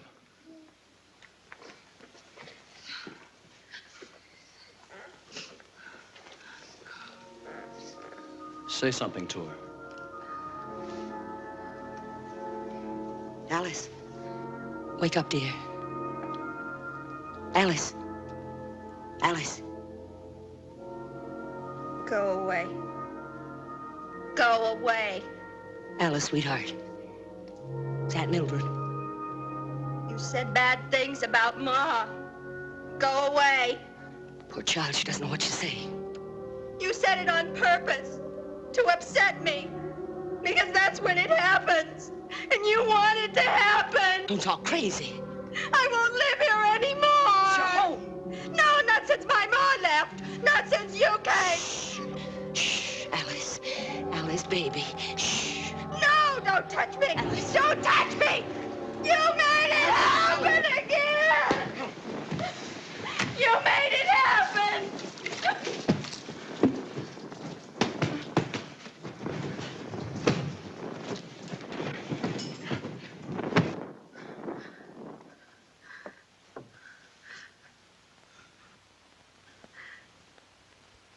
It just started. By itself. The fire just started. Not by itself. Because of her. There's a devil in her. She's a witch. I've known it all along. I've known the fire started by themselves. From her. You knew? Why didn't you tell me the truth? From her, from the devil in her. The devil's not in Alice, Miss Denning. You're lying. She's a witch.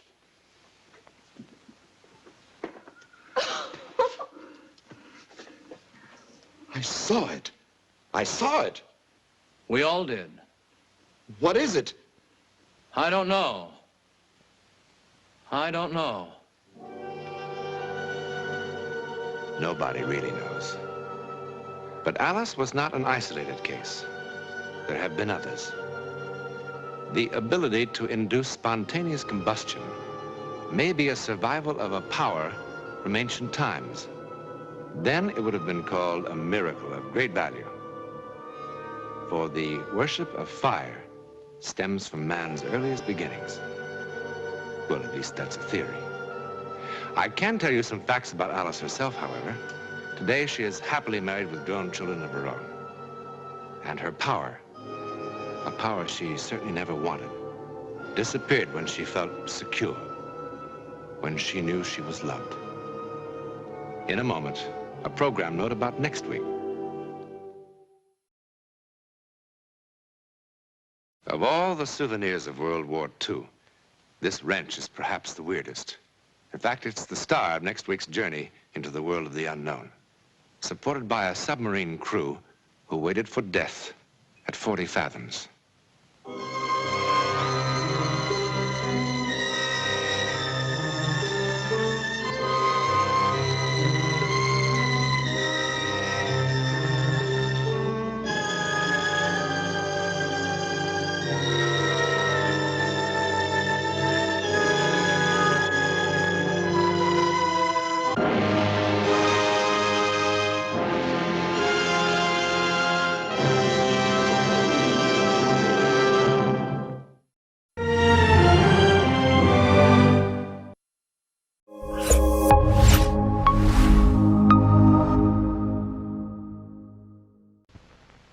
The amazing drama you're about to see is a matter of human record.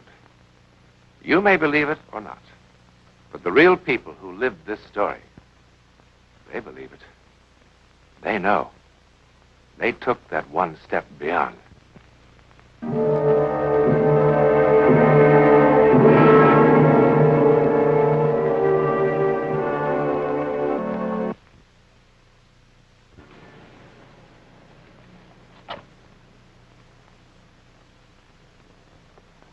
Inconspicuous, but smart, and right off the park. Few people realize it is the home of the famous stage actress, Elena Stacy. Even fewer know that tonight, after many long, grim months, she's coming home. They've kept that secret. The house is full of tension, secrecy, and something like fear. Because, and let us face it, all of us fear the unknown. But more especially do those who seem to hear it calling in a voice from beyond.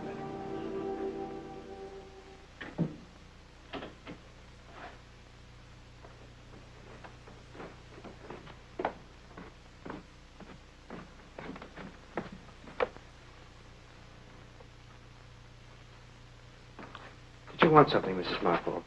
No, sir. No, unless... Oh, Mr. Stacy, if you've changed your mind, I can take care of the room in no time. I can have everything packed away and out of sight before she gets here. Thank you, no, Mrs. Marple. We have to leave that up to her.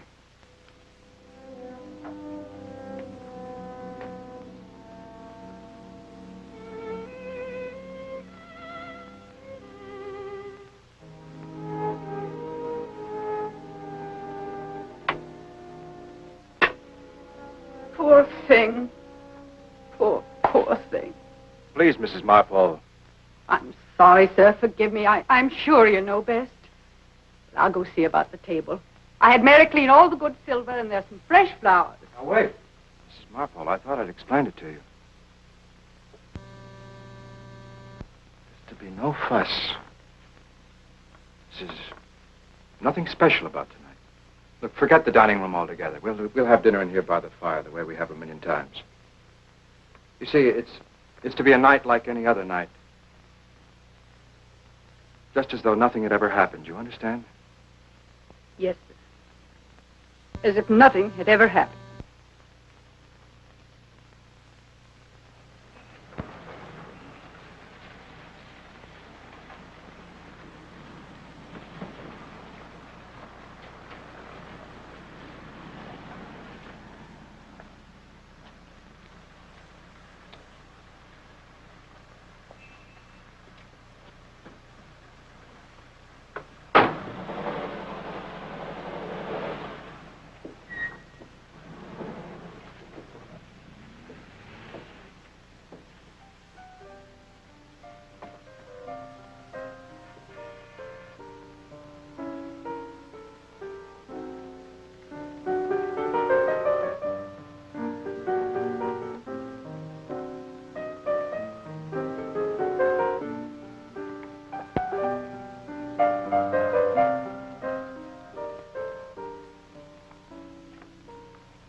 Kevin.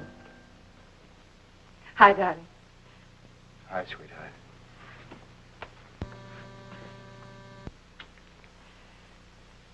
Lovely out. Autumn. Did you notice? The leaves falling and... Oh, a fire. How nice. I thought you might enjoy having dinner by the fire. Wonderful. Though I'm not too hungry. Are you? Not too.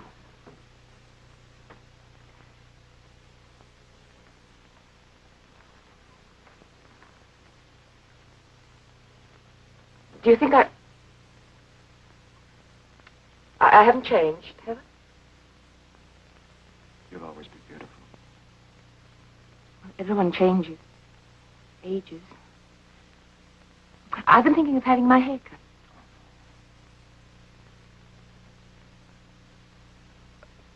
cut. Mrs. Marple. Mom, it's so good to have you home again. What are we having for dinner? Oh, a souffle, Ma'am, and some nice rare beef that you always used to like. And, well, Ma'am, it's nothing special. Oh, it's fine. Sounds fine. And I see you've arranged to put us in here. Yes, Ma'am. I'll do that, Miss Marple. Yes.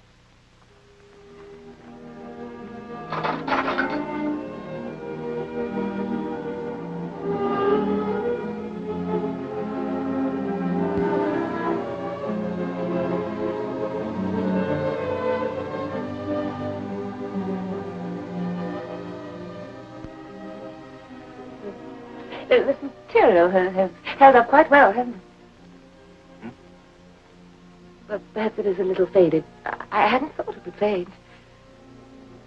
Maybe I should get a damask in a little darker shade.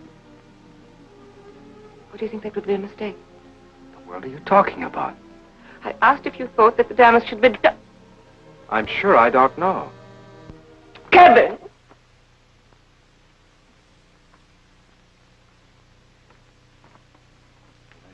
Doing. It couldn't matter less to me. What curtains, what material.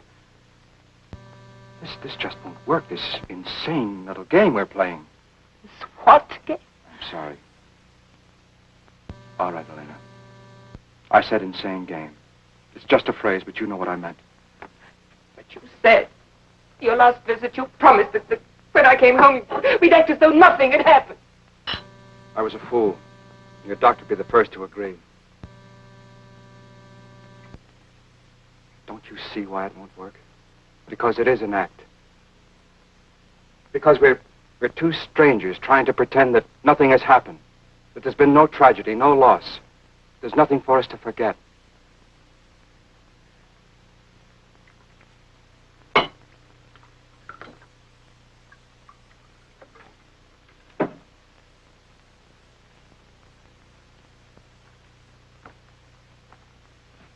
You've spent many months trying to readjust to a harsh truth.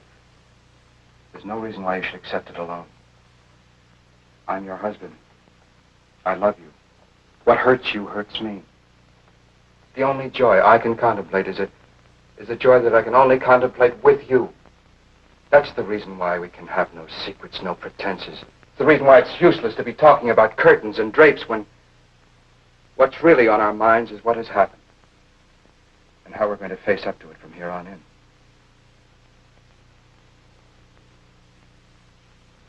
You're right, Kevin. Excuse me. Oh, that's quite all right. Mrs. Marvel, go right ahead. I'm going upstairs. Change.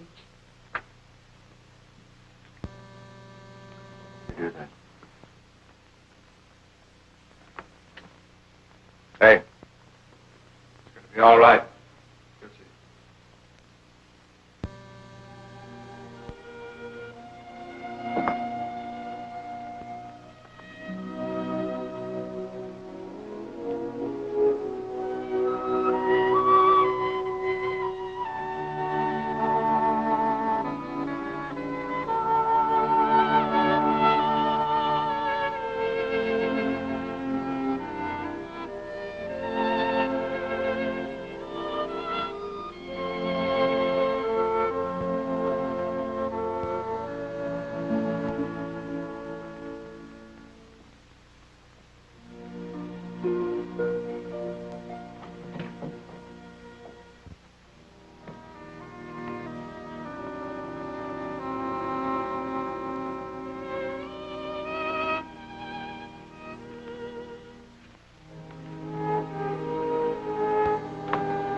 Tomorrow, I must get Mrs. Marple to help me put Dee Dee's things away for safekeeping. Yes, darling. I think that would be wise. At least until we need... No. No, Kevin, I've made up my mind about that. Since I can't have another child of my own, I'll have none. An adopted child could only remind me of Dee Dee. Oh, I don't want to forget Dee Dee. But I must accept that she's gone. You've come a long way, Elena.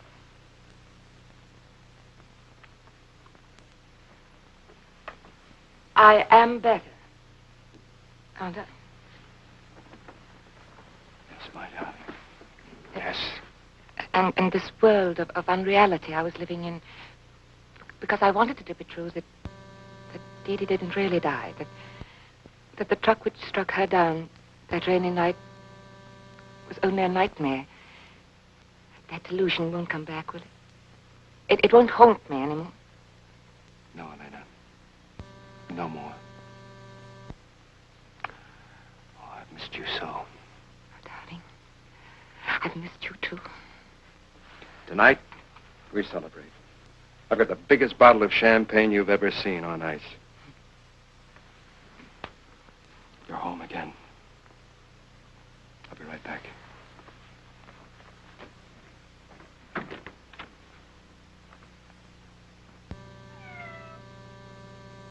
Hello. My, how you've grown. Oh, don't be afraid of me anymore. I'm all better now. I don't hate you anymore. I know it wasn't your fault she ran out into the street. Poor Sam. You've missed her too, haven't you?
Are you all right? Yes, just silly. I thought I heard... I'm fine. Of course you are. Of course you are.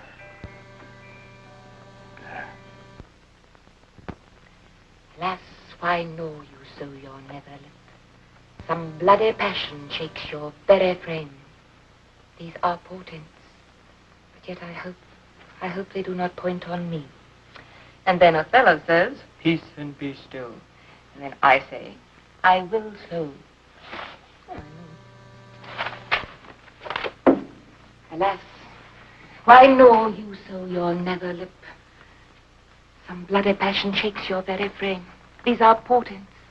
But yet I hope they do not point on me.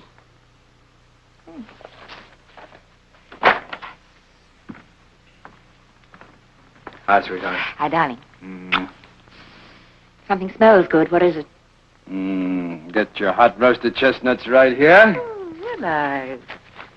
What did I ever do to deserve you? That is a good question. As a matter of fact, lately, very little. Well, is that nice? What about that sweater I've been knitting? Oh, come on now, Leonard. Knitting. But don't knock it. It's a great pastime. Exactly.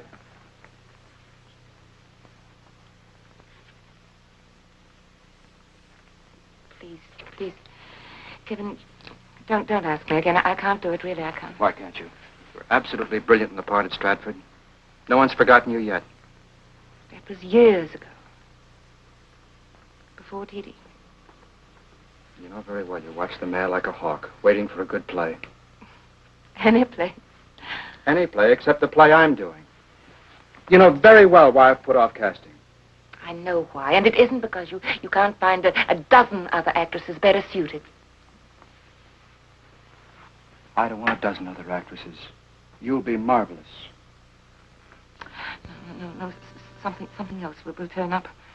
I couldn't do it to you. Your whole future's wrapped up in this production. I can't let your pity for me... Pity? What are you talking about? I need you. Can you honestly trust me? What if I lost my grip like before? What if I became ill again and let you down? You won't. You won't. You make me feel so sure. Don't think I don't understand what you're doing. You don't need me. I need the chance, like therapy. Like the time that horse threw me and you made me get back. No more talk. You're going to be in rehearsal tomorrow morning. No back talk.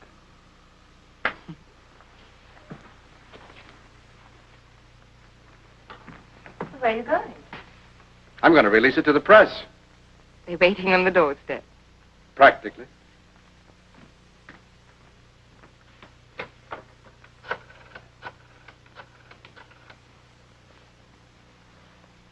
Hello, Herman. Yes, she's responded to it just beautifully. Yes, she's very excited about it. Yes, she's accepted. Now we can pull all the plugs on publicity. Yes, by all means. Mama. Look, first up, I want you to get a hold of Wilson and Leonard Lyons. Mama. Mama. Oh, that's brilliant.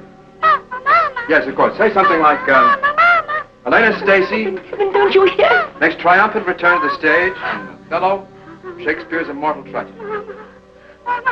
Yes, of course. And you can take it from there. You can go on and just soup it up and give it a real whiz-bang campaign. Yes, of course. Elena, I don't know what to tell you. It's just too stiff now. Try it again, please.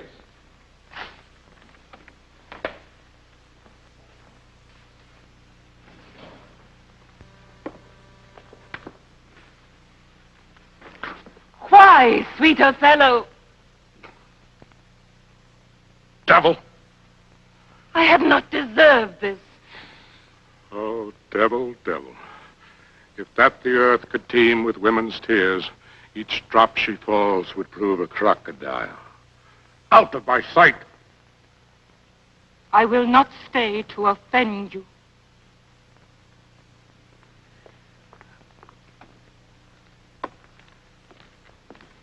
Kevin, can I take 5 minutes?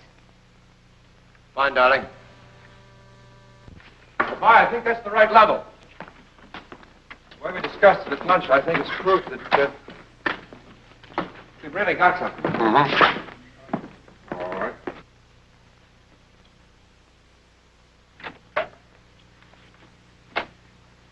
Dr. Harvey, Ah, Miss Stacy. how do you do? It's so good of you to come to the theater. Oh, frankly, Miss Stacy, if you hadn't sounded so distraught over the I telephone. do appreciate it. Where shall I sit? Oh, this will be fine. Now, this will give us a chance to get a preliminary idea of just how much loss exists. Loss? Mm-hmm. When did you first become aware of a loss of hearing?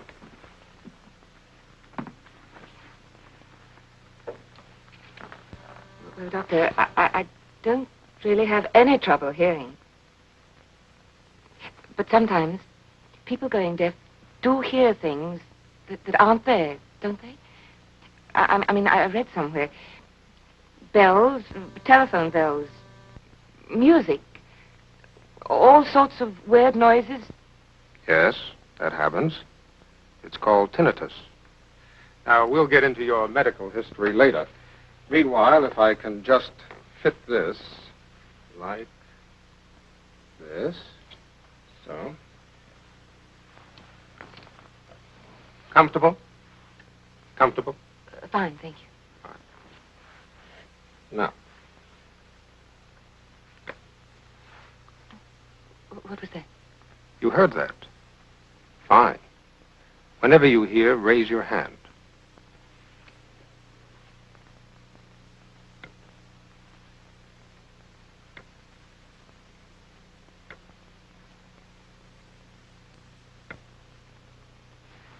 I didn't hear anything. Doctor, that could mean that I really am... Please, Miss Stacy, don't excite yourself. You didn't hear a tone that time because there was none. I tricked you. Now, once more, please.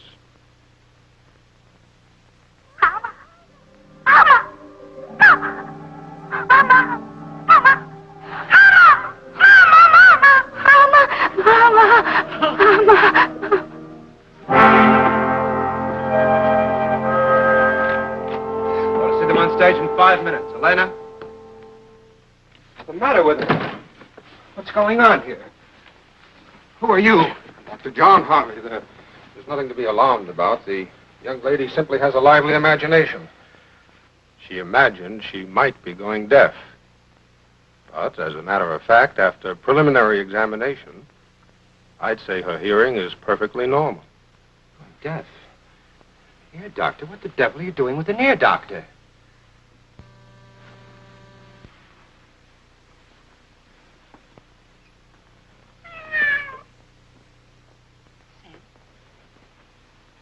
I'm going to be all right.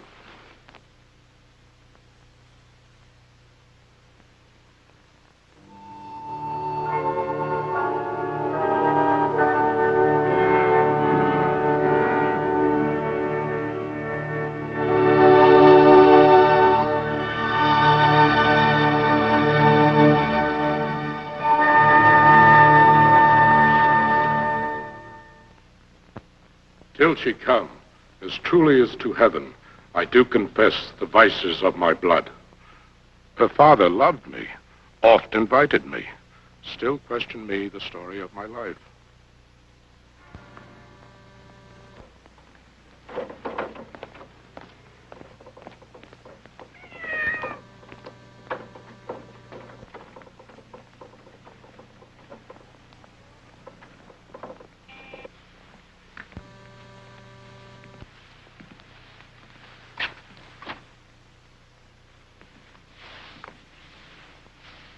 My noble father, I do perceive here a divided duty.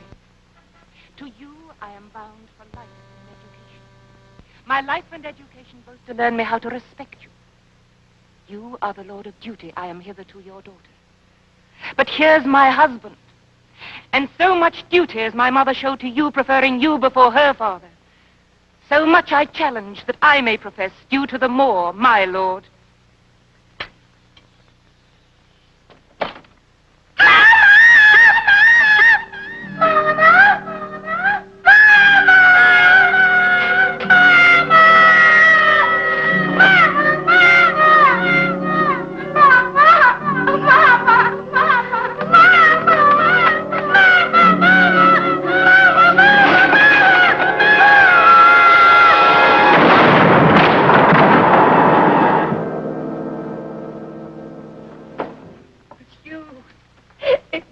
All this time, it was you who was gone.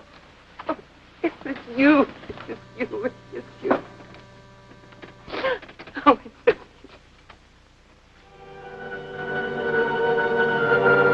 The miraculous appearance of that little girl not only saved Elena Stacy's life, it saved her sanity. For now she knew that the haunting voice was not the echo of a disturbed mind, but an incredible warning. Even more comforting is the thought that possibly one living child was the courier for another child of beloved memory. In any event, the psychic phenomenon we have just seen is called clairaudio, which means the hearing rather than the seeing of things that have yet to happen. In a moment, a word about next week's Step Beyond. Next week, and every week, we'll be bringing you the personal records of the rarest kind of human experience. Man's adventure in the world of the unknown, that mysterious psychic world beyond our five senses. This is your invitation to take with us that astonishing one step beyond.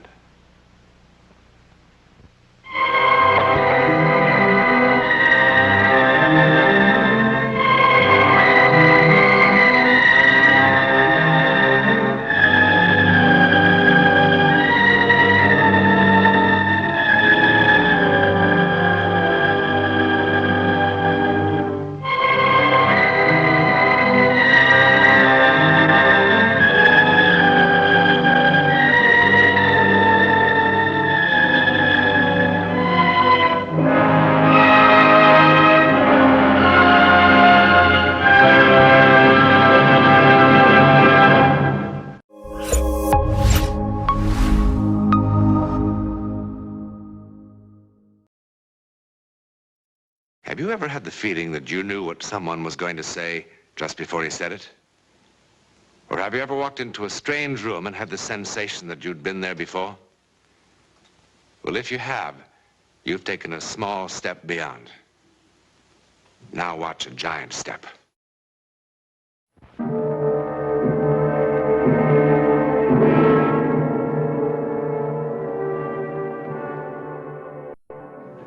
The coast of New England, a favorite American vacation land, specializing in codfish, and the legends of witches and their broomsticks, fresh lobster, and haunted houses. Haunted houses? Well, there are many sane and sensible people hereabouts who will swear to you that this house still shelters the unquiet and restless dead.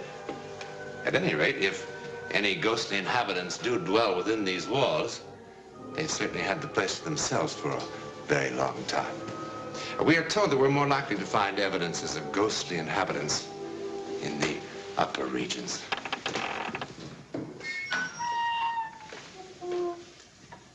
Well, all old houses creak and groan, aren't they?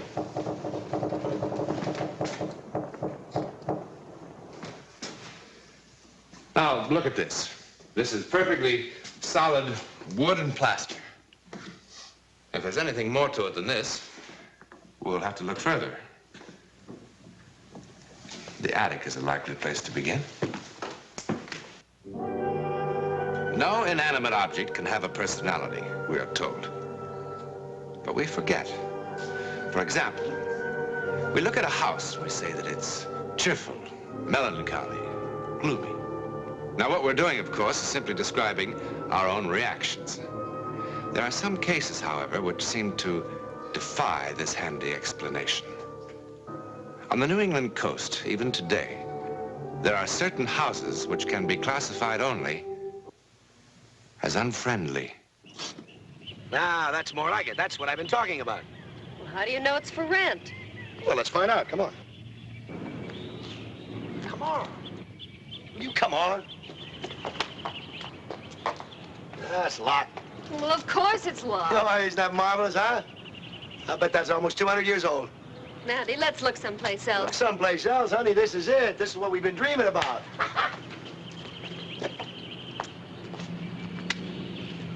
Yeah, I can't see a thing.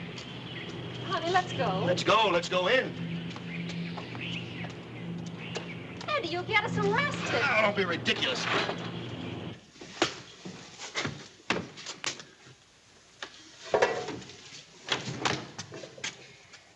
Mandy, we really shouldn't be doing Will this. you stop? Well, this place really looks lived in, doesn't it?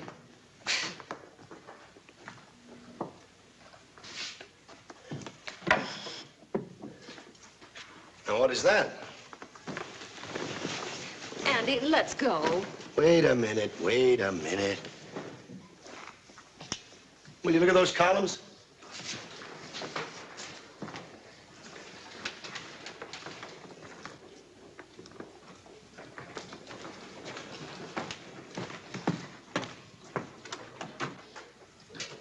Andy, look at this.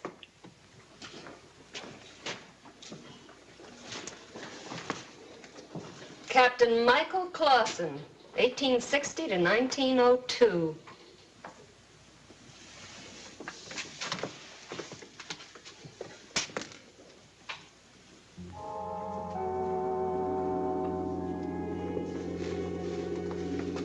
Hey, wake up.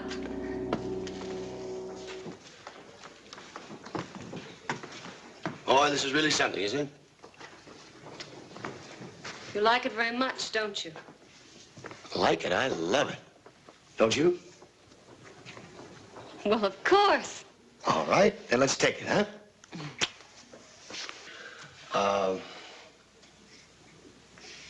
Hope we're not disturbing your game. There you are. Look, we're interested in renting a house. Do you handle that sort of thing? Do and I don't. What's that supposed to mean? I do when there's houses to rent and don't when they ain't. Right now, they ain't. What about that two-story job on Cape Ann Road?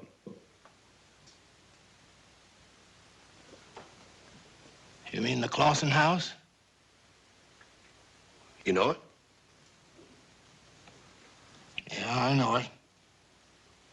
Well, the place is empty. We thought it might be for rent. I wouldn't fool with it. Why not? It's an unfriendly house, ma'am. It don't like people. But it is for rent. Yeah. How much?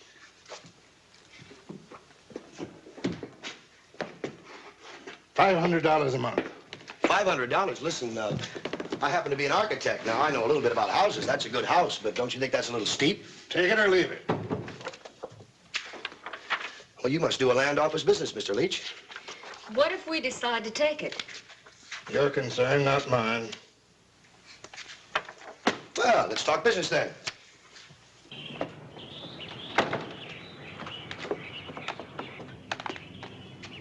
You don't go to house.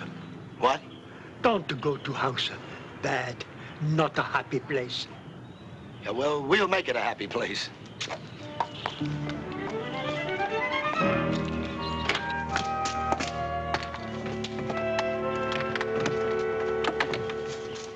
Oh. Just hold it a minute, will you? Oh, don't be silly, Andy. We've been married 6 years. Yeah, never really been alone yet. Now, isn't that why we came here? Hmm? Come on.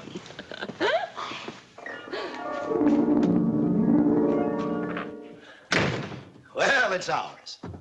Boy, I'll get more work done here than I ever did in New York. Hold it. Wait a minute. Don't ruin it. Let's do it right, top to bottom.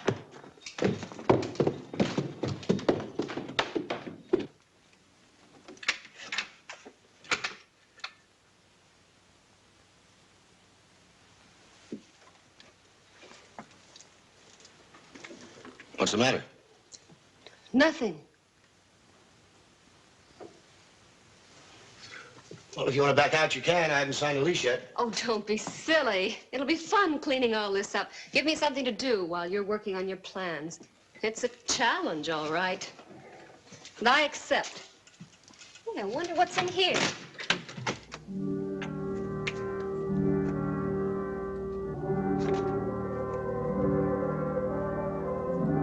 Get away. What? Get away from there. Andy, You have no right to look. Andy, what's wrong? Don't you feel well? What?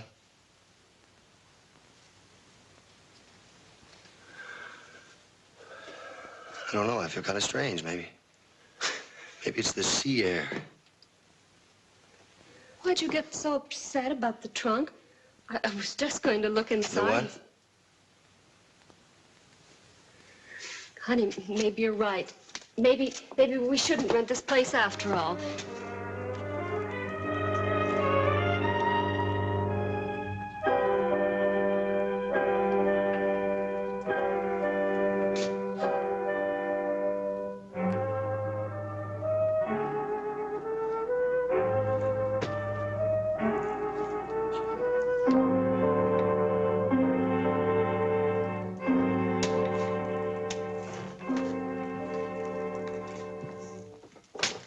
Don't be silly. You're not gonna let the place scare you because it's a little dark and spooky, are you? Hmm? There, that's better. I'll go downstairs, see if I can find a lamp.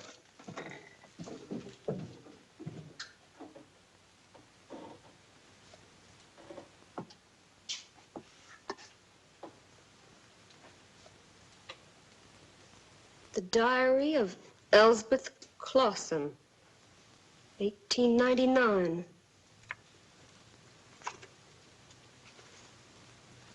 March 5, 1899. Michael went hunting again today.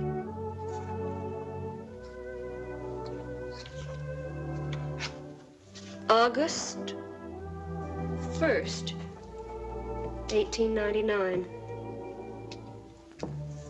Michael spends most of his time these days in the fields, hunting.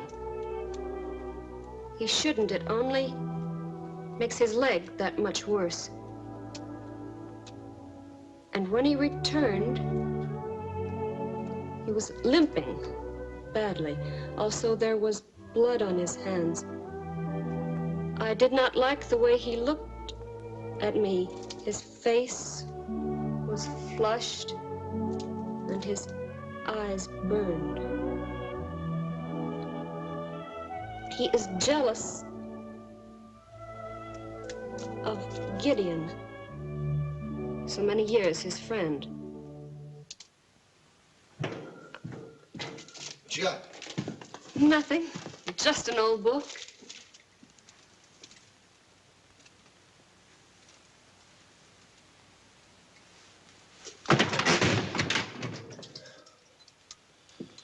Forget it. Come on. Let's take a look at the rest of the place.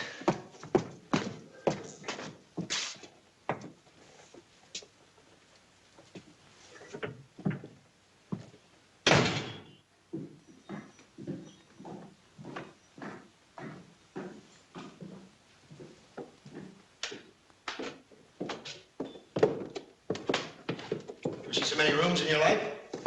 What are we going to do with all this bed? What's the matter?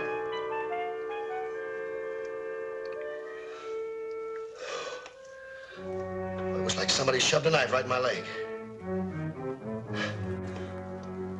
Oh, I never felt anything like that in my life. Phew. Like it took my breath away.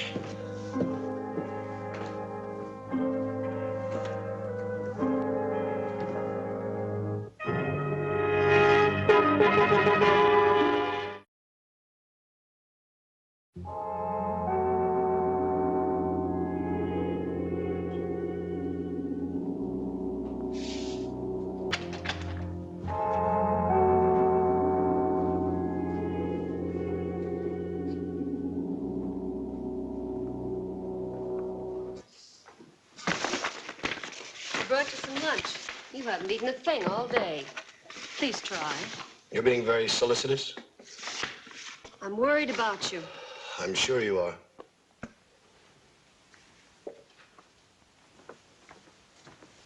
Wait a minute.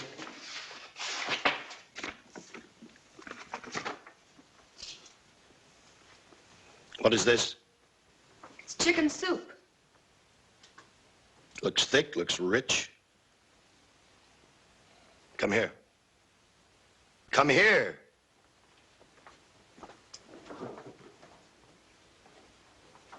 Isn't it strange that a man can thrive for years on rum and biscuits and then grow weak and sickly on his wife's cooking? Isn't that strange?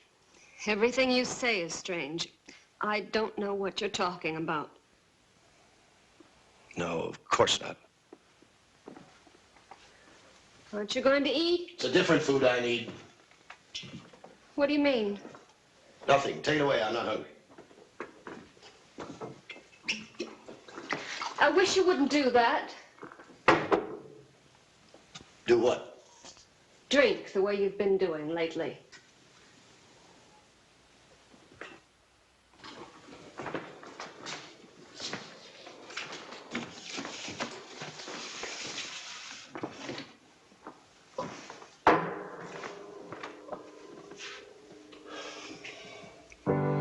Andy, listen to me. I don't know why. Maybe it's my fault, but something's terribly wrong with us. We came here to be together, and we've never been so far apart. Never. You'd like to leave here, wouldn't you? Yes, I would. Why? Because we're not happy here. You're not. That's quite understandable. You miss New York, don't you? That isn't it. No, not exactly. You miss something, someone. Andy, I don't follow. Bill, my esteemed partner. What? He kept you from being lonely in New York, didn't he? Why don't you stop pretending? Do you imagine for one moment I didn't know what was going on from the beginning? That's a dreadful thing to say. Hasn't been pleasant for you, has it, being locked up here with me, away from him? I don't know what you mean. You know exactly what I mean, Elspeth. Elspeth?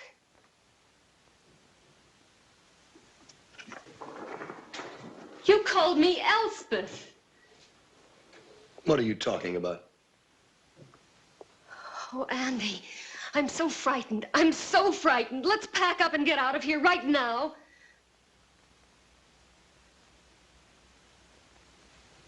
No, we'll stay.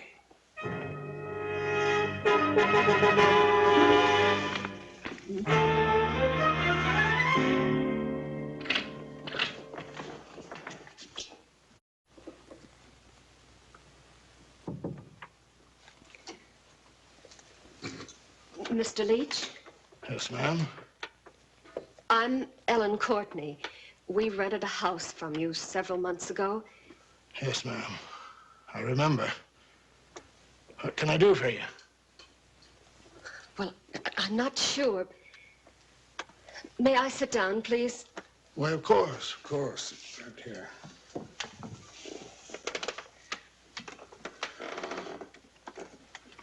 Now. I thought perhaps you might tell me something. Like what? About the house. Yes, ma'am. I know what you mean. I expected you a long time before this. It was built in 1801 by a man by the name of Silas Clausen. He left it to his son, Michael. Michael was a sea captain, and a good one, so they say. But he was mean. Mean. Killed a lot of his men. Finally, a crew mutinied, and they keel-hauled him. What does that mean? Drug him back and forth across the bottom of his boat. Barnacles chewed him up pretty bad, I guess. Near tore off his right leg. After that, he was different. When the mutineers was all hung, he retired from the sea. Was he married? He was. What was her name? Elspeth. And what happened to her? Don't you know, Mrs. Courtney?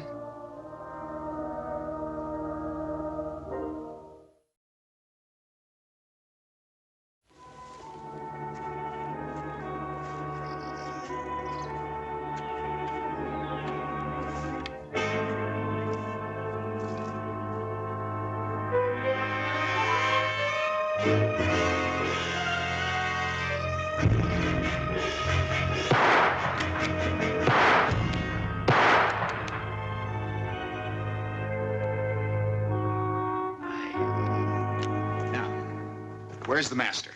He's out hunting. Andy? Oh, you're kidding. He's never hunted in his life. Never before now. That was a pretty mysterious telegram, Ellen. Why didn't you call me up? Andy had the phone taken out. Why?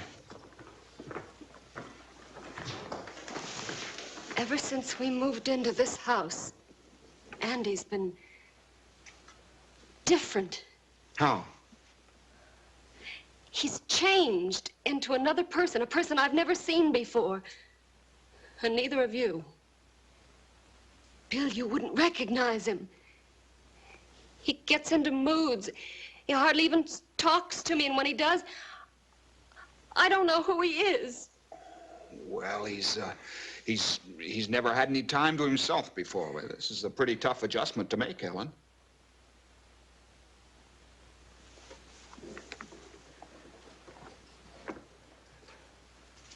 Look. He sits at this board all day long and draws things. It looks like part of an old sailing vessel. There's something else I'd like you to see.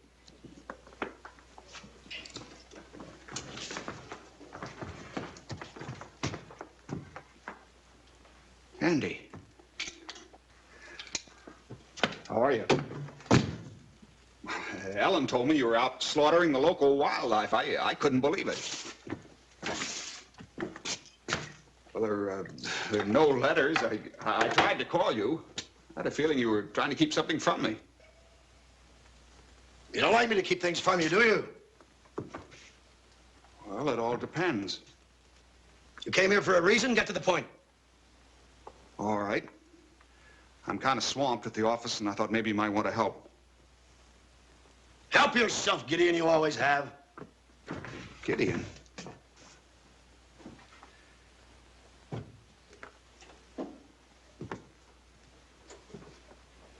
Andy, I came here because Ellen wired me. She was worried about you. Why don't you say what you mean, Gideon? Why do you keep calling me that? Why don't you drop this pose? Admit you came here for Elspeth. I'm afraid you're going to have to make yourself clear. Gladly. I accuse you of consorting with Elspeth, my wife. Consorting? You have betrayed me and lied to me enough. Now get out of here. Andy! Get out! Go on, get out! Get out!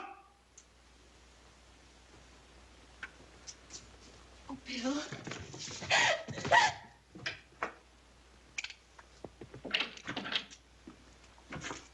I should have killed you both. Andy, you're sick. Yes, I'm sick of your deceits and your lies. Sick of them all, Elspeth. I'm not Elspeth. I'm not Elspeth.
Oh, my God.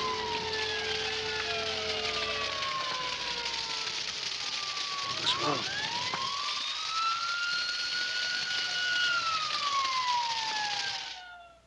Old Mr. Leach, the real estate agent, would tell you that Andrew Courtney was possessed or taken over by the dead sea captain, whose tormented presence, or ghost, lived on in the ancient house.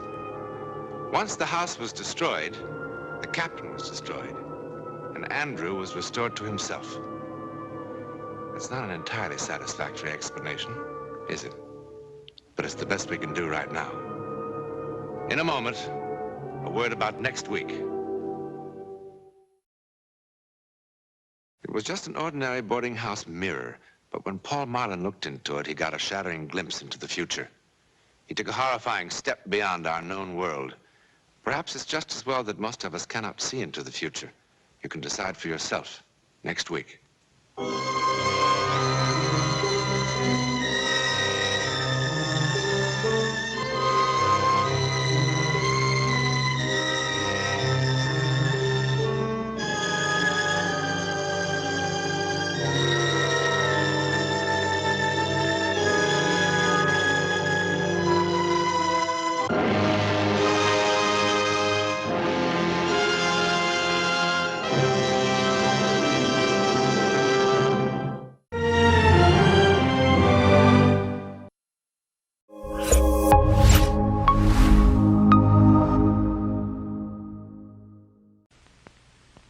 Is the story you're about to see true? Well, no one really knows.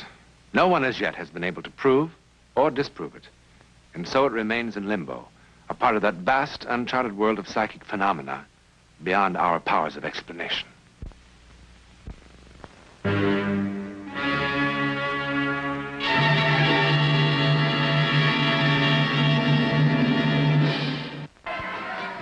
Laughter is an international language, and the clown, the prince of laughter.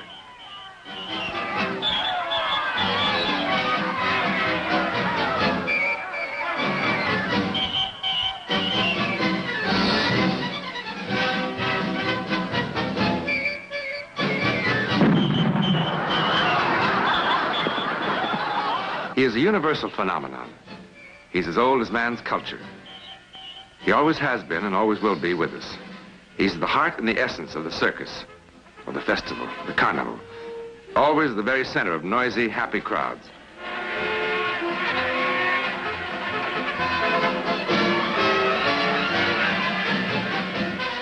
It's the same everywhere. China, Russia, Germany, Italy, America. But where does the gaiety disappear to when the festival is over? The circus ended, the carnival closed for the night. What happens to the droll man in the ridiculous costume?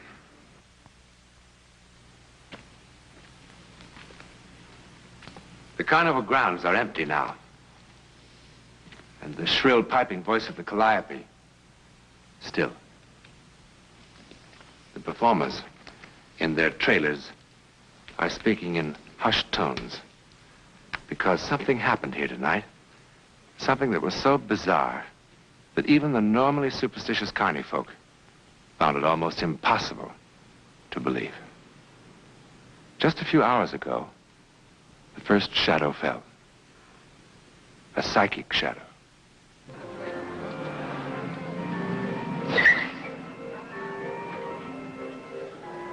Here, carnival!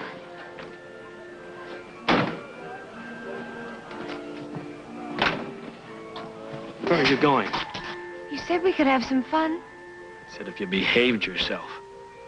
Well, didn't I? Come on. Look, a clown!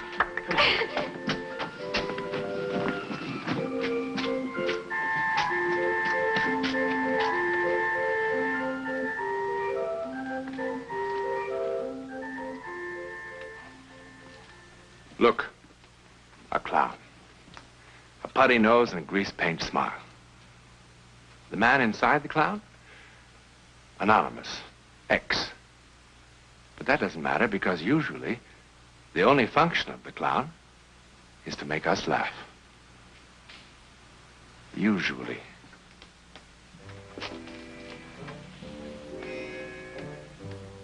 Double rye. Now, let me see. What am I going to have? You ain't gonna have anything, little girl, till I see some sort of identification.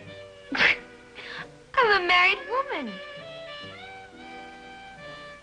Well, I'm his wife. Look. And of age.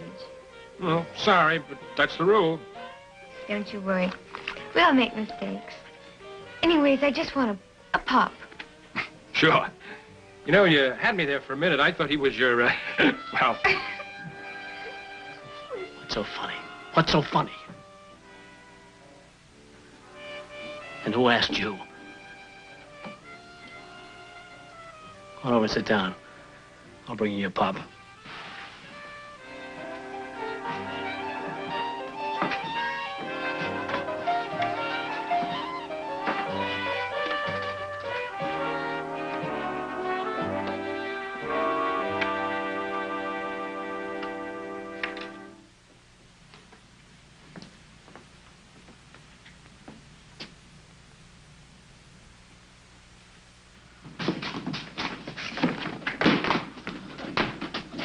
What do you know?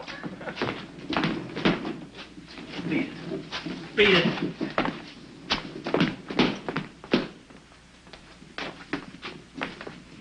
Only red one.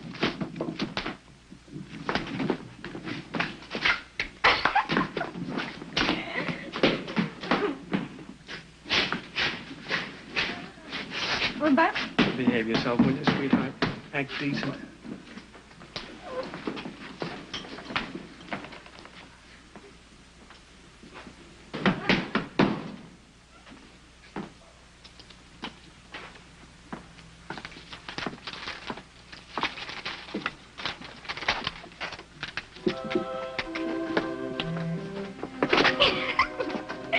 Hi. What's the matter? Cat got your tongue clowny, dear?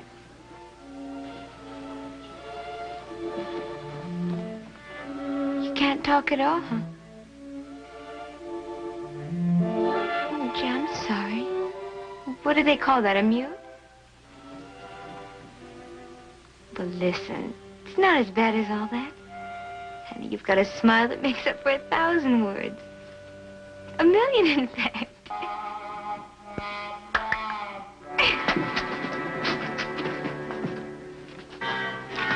Oh, would you...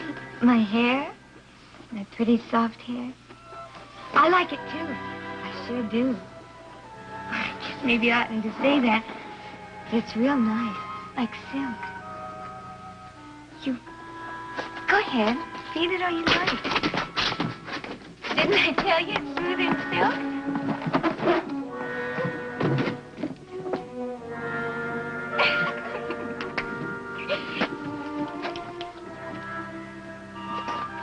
Must be sweet to have someone like you around. Someone who never says anything mean or nasty.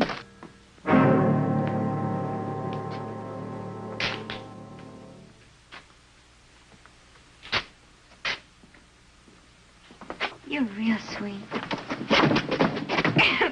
I like you. I sure do. You like anything. I can't leave you alone.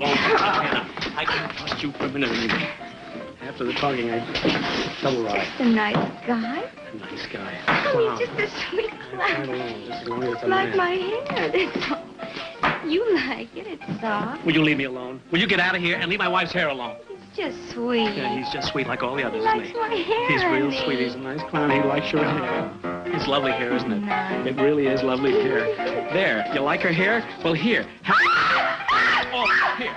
You can have it. Now, feel it all you want.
stupid.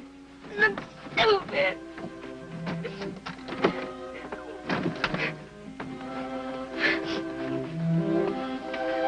Elastic band. Maybe.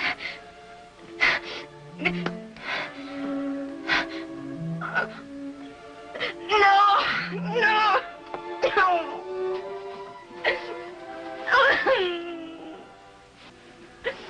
My pretty hair.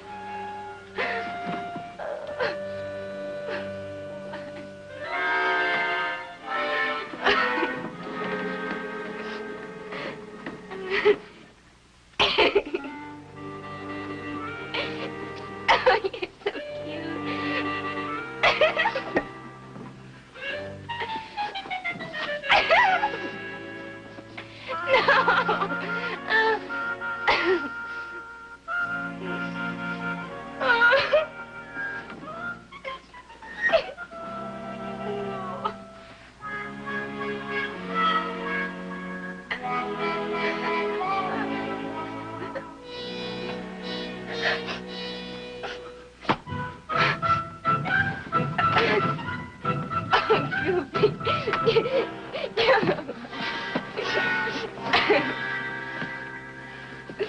Oh, you make me feel better already.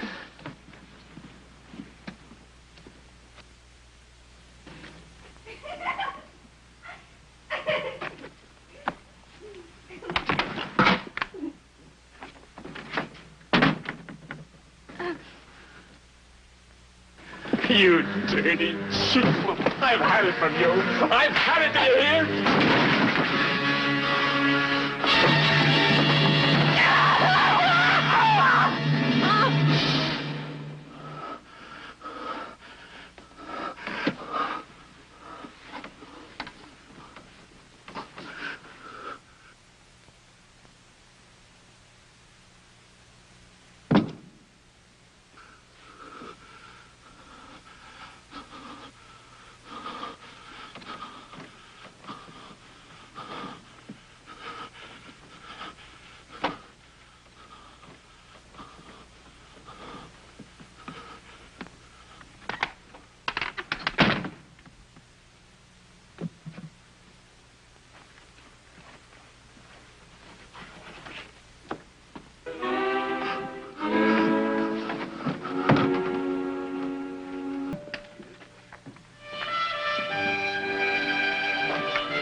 What do you mean you can't make it? Well, what am I supposed to do? Bust out crying or something? Oh, go fly a kite.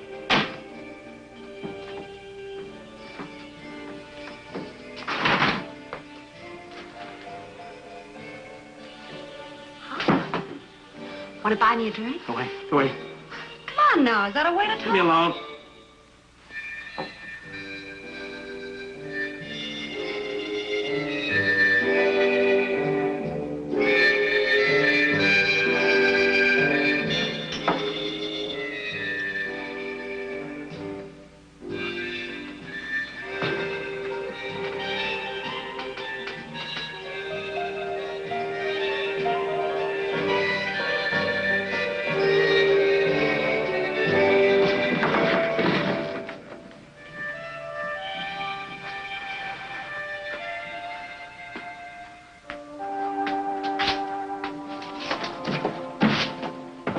He must be nuts.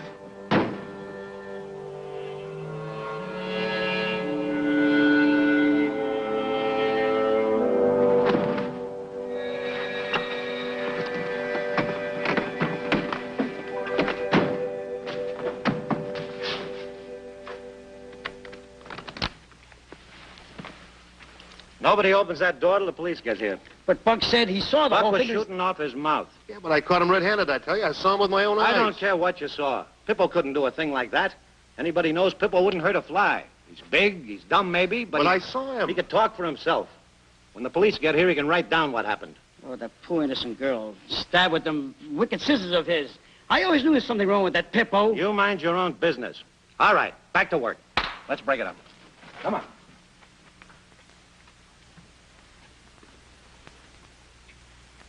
Hey. Look at that dummy. Look at his face. Grinning. Just grinning. As if it was some big joke.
Soaking wet.